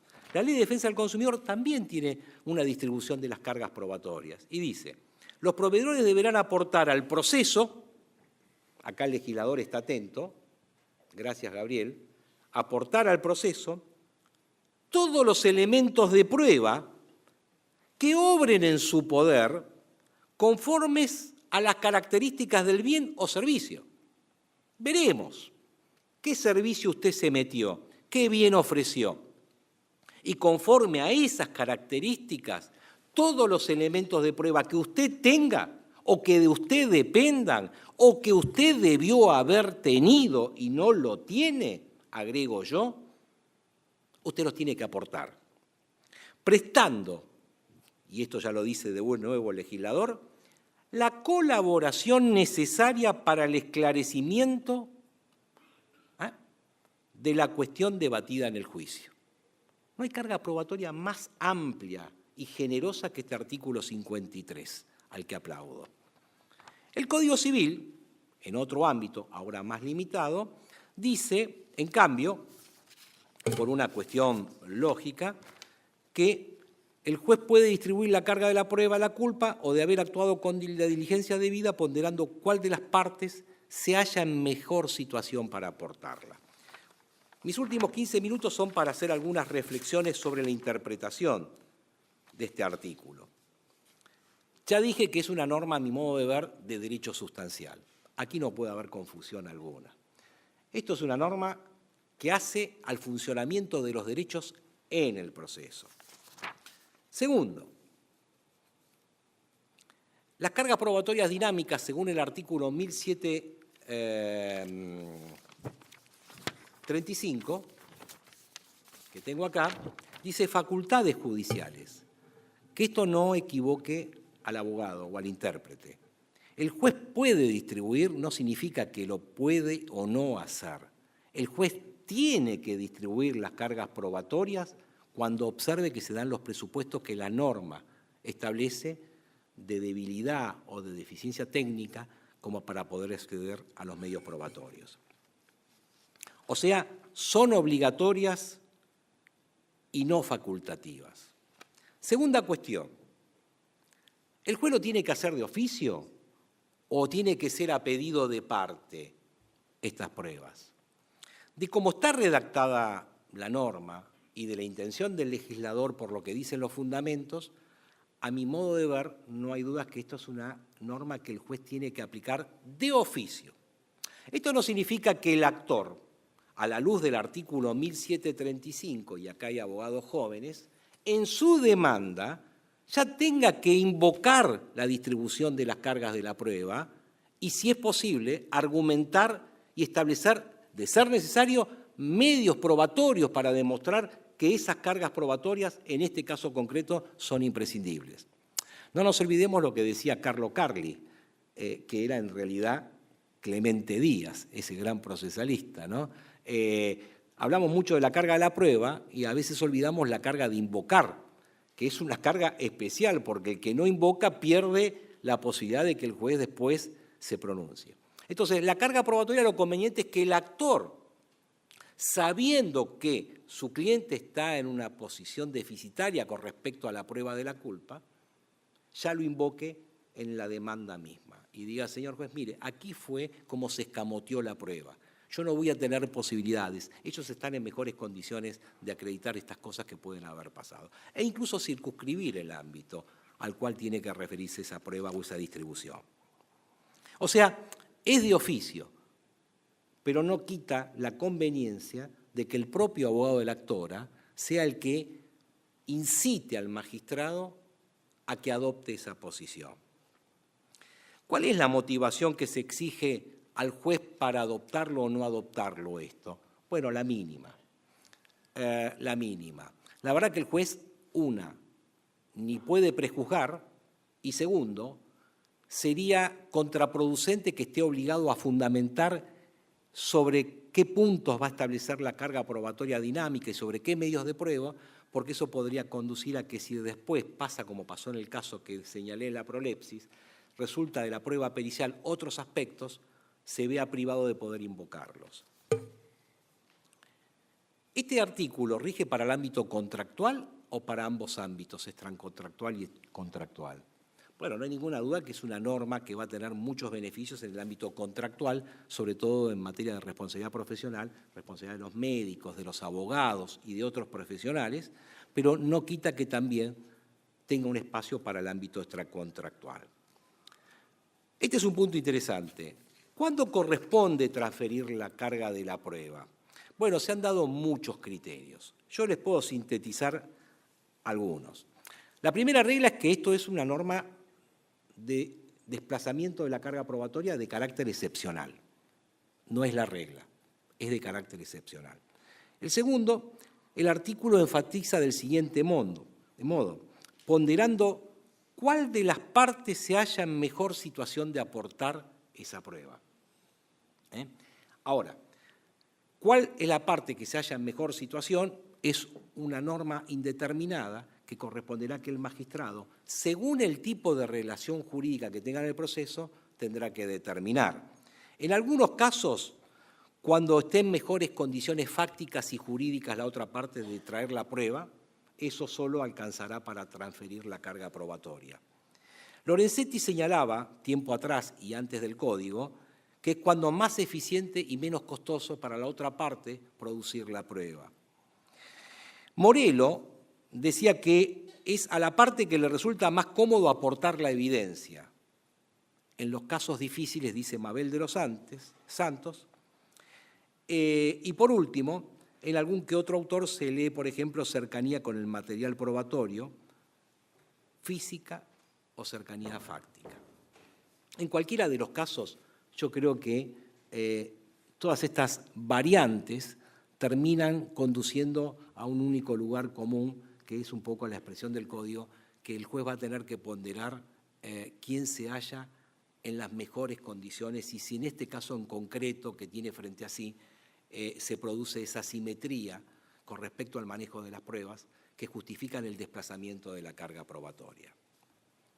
Otro tema que ha generado un sinnúmero de debates es la comunicación a las partes.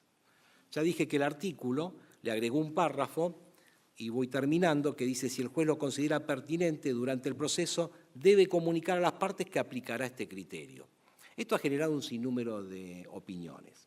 Algunos autores, como Peirano, Mabel de los Santos, ha dicho que esta es una cuestión que está de más, que en definitiva las cargas probatorias dinámicas, digamos que se aplicaban en el momento de la sentencia sin necesidad de ningún aviso y que ahora el Código ha venido a introducir un requisito que confunde porque si el juez no lo avisa da a entender que entonces no las va a aplicar el día de la sentencia y que si las avisa además está comprometido en un momento que a lo mejor no es el ideal para saber si tiene que aplicarlas o no. Otros autores dicen que encima si lo avisa da lugar a un entorpecimiento del trámite por los recursos de apelación.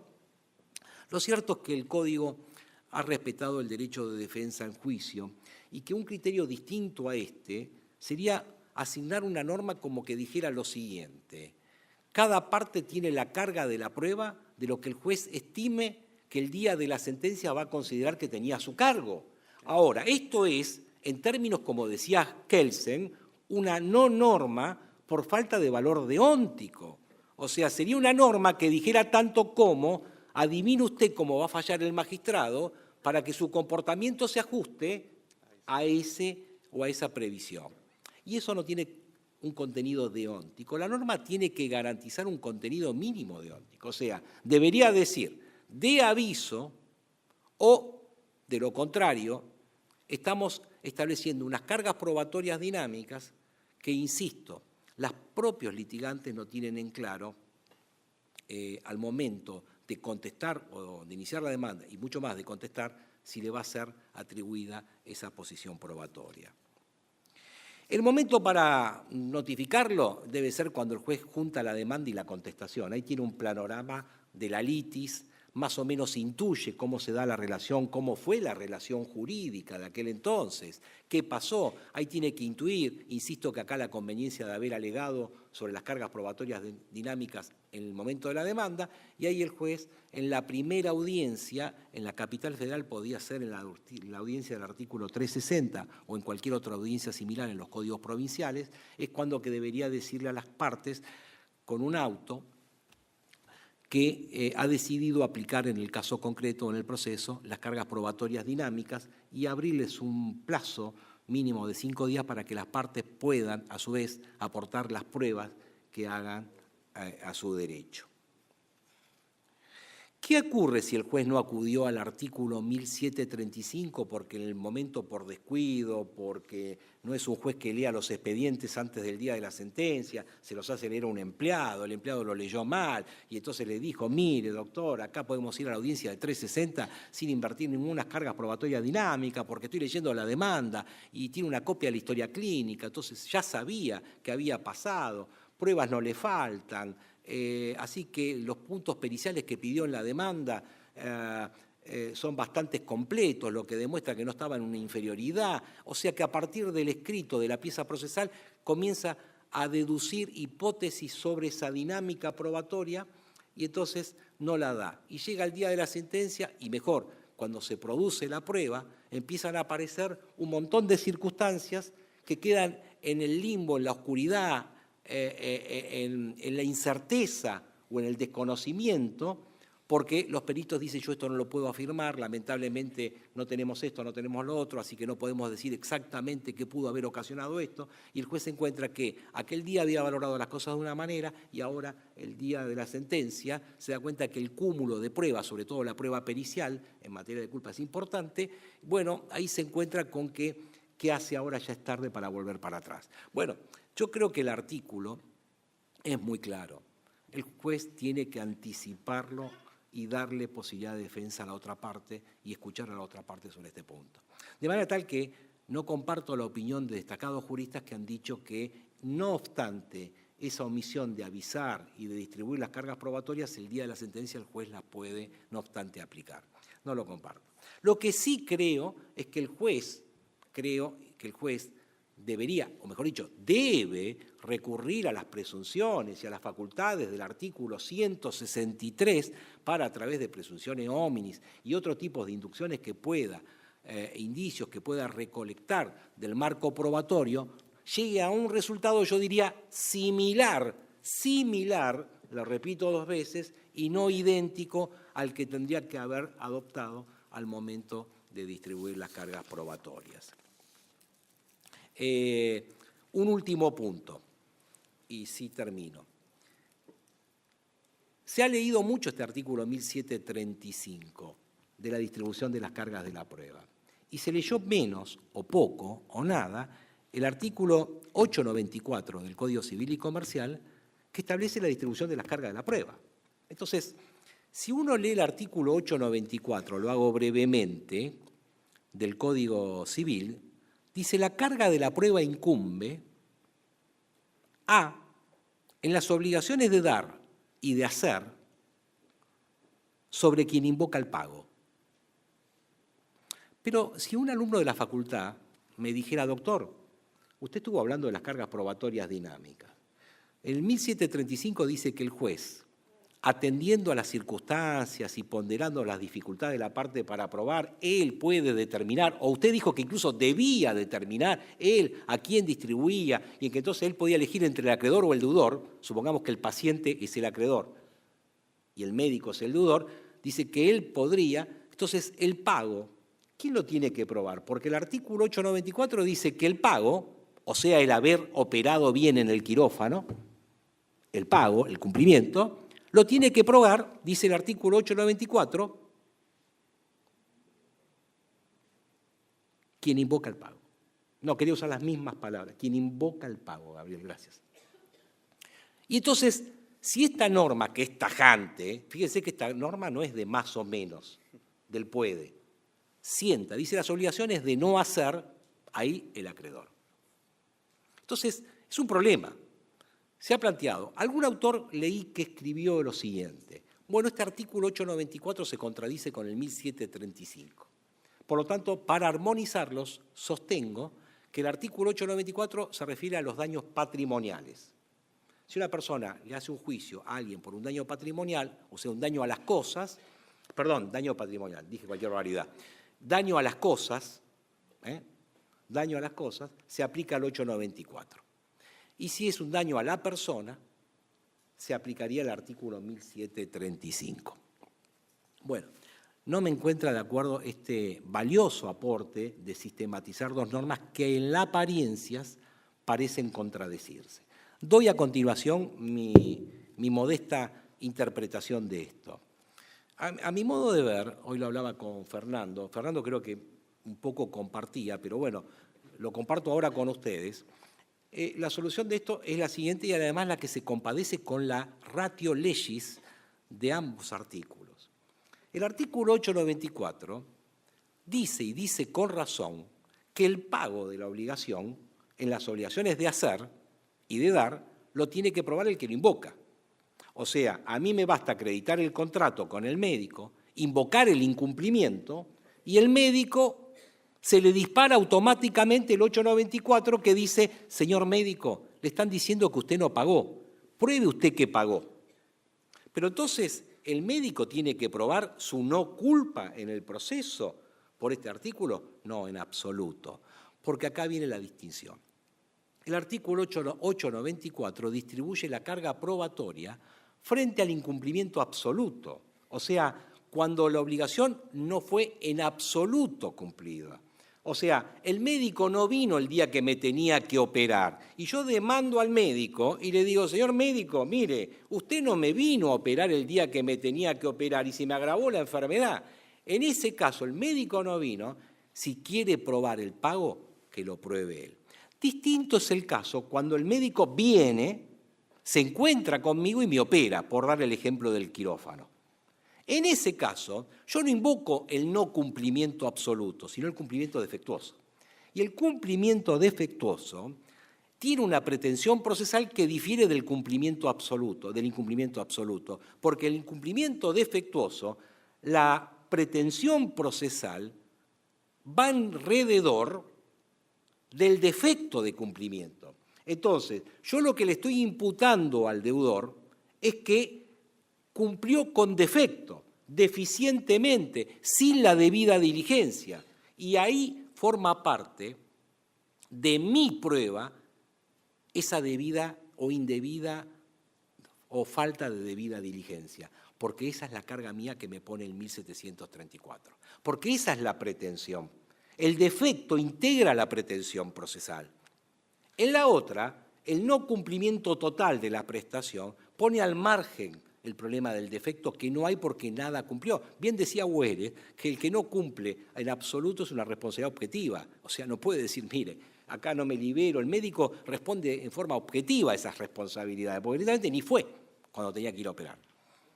Pero acá, en este caso, el defecto cambia la pretensión procesal. Entonces yo tengo que probar el defecto. Más aún, bien dice Sebastián Picasso y Alberto Hueres, que la prueba del incumplimiento es la prueba de la culpa. O sea, Para probar el incumplimiento del propio deudor, yo tengo que probar su culpa, porque en las obligaciones de medio, la prueba del incumplimiento es a través de la prueba de la culpa. Motivo por el cual es ahí donde está mi cargo. Si el juez observa que la prueba esta va a ser, y acá volvemos al 1735, muy dificultosa para mí y estaría a manos o se haya en mejores condiciones del médico la prueba, lo que va a hacer es la va a transferir al médico. Entonces, sintetizando el artículo 894, es una norma de distribución de la carga probatoria frente al incumplimiento absoluto del dar, por eso lo pone junto al dar. Dice, no te dio, listo, invoca el incumplimiento, invoca, y que el otro pruebe el pago. Pero si te dio, y esto pasa en las obligaciones de dar, en el derecho de consumo. Fíjense, si a mí me entregan la heladera, una cosa es que Garbarino no me entregue la heladera. Yo digo, señor juez, Garbarino no me entregó la heladera. Perdón por hacer publicidad. No hay problema. No, publicidad adversa. En acto académico no hay problema. No hay problema. Claro, si no tendría que pagarla. Claro, Martín, claro. si no tengo que pagar el bolo. Bueno, pero supongamos yo digo, Garbarino no me entregó la heladera, es Garbarino el que tiene que probar que pagó. Punto. Ahí mi carga se limitó por el 894 a invocar el incumplimiento. Pero si Garbarino me entregó la heladera, esa entrega de la heladera hace que yo ya no reclame el incumplimiento absoluto de la prestación, sino a lo sumo o la demora o el cumplimiento defectuoso, porque cuando la abro no enfría. Ahora, este defecto de la heladera, este defecto es la pretensión procesal. En realidad es el incumplimiento, y sí es el incumplimiento, pero con una característica especial, que tiene que estar de la mano y unido al defecto. Esa prueba la tengo yo a mi cargo. Además es lógico, porque el que está más cerca del producto ahora soy yo. O sea, perdón, el que está más cerca del defecto, el que lo conoce, el que lo vive, el que lo puede probar, el que lo puede documentar, el que lo puede testimoniar, que tiene la heladera en su casa, que lo está padeciendo, soy yo. Nadie mejor que yo que la prueba del defecto lo haga yo. ¿Cómo le pondríamos a Garbarino la prueba del no defecto? Entonces, ¿qué tendría que probar? A través del misterio del proceso, probar que la heladera no tiene defectos y la prestación la tengo yo. Por eso es muy importante tener en cuenta el momento de la entrega como el momento que cronológicamente se produce el desplazamiento de la carga probatoria del incumplimiento. Este es el momento de la entrega. Es lógico que el legislador diga, una vez que se entregó, si te entregué la pileta en tu country, te la hice, está terminado y la estás usando y me haces una demanda por cumplimiento defectuoso, el defecto integra tu pretensión procesal. Tenés que probarlo vos. Y además, vos estás en la inmediatez con el bien. Vos estás en la inmediatez con la prestación. De ahí las diferencias de ámbitos entre el artículo 894, que espero haya quedado medianamente aclarado, y el artículo 1735. Y la prolepsis, nada.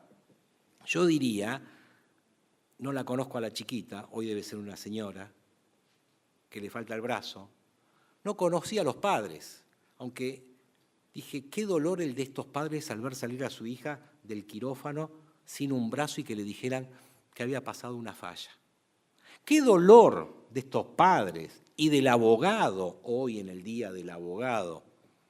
Qué dolor y qué mortificación del abogado el día que le aplicaron un 280 y que le dijeron, no, ustedes en la demanda dijeron que fue un torniquete, pero adentro me dijeron que la culpa no fue el torniquete, la culpa fue una inyección mal dada.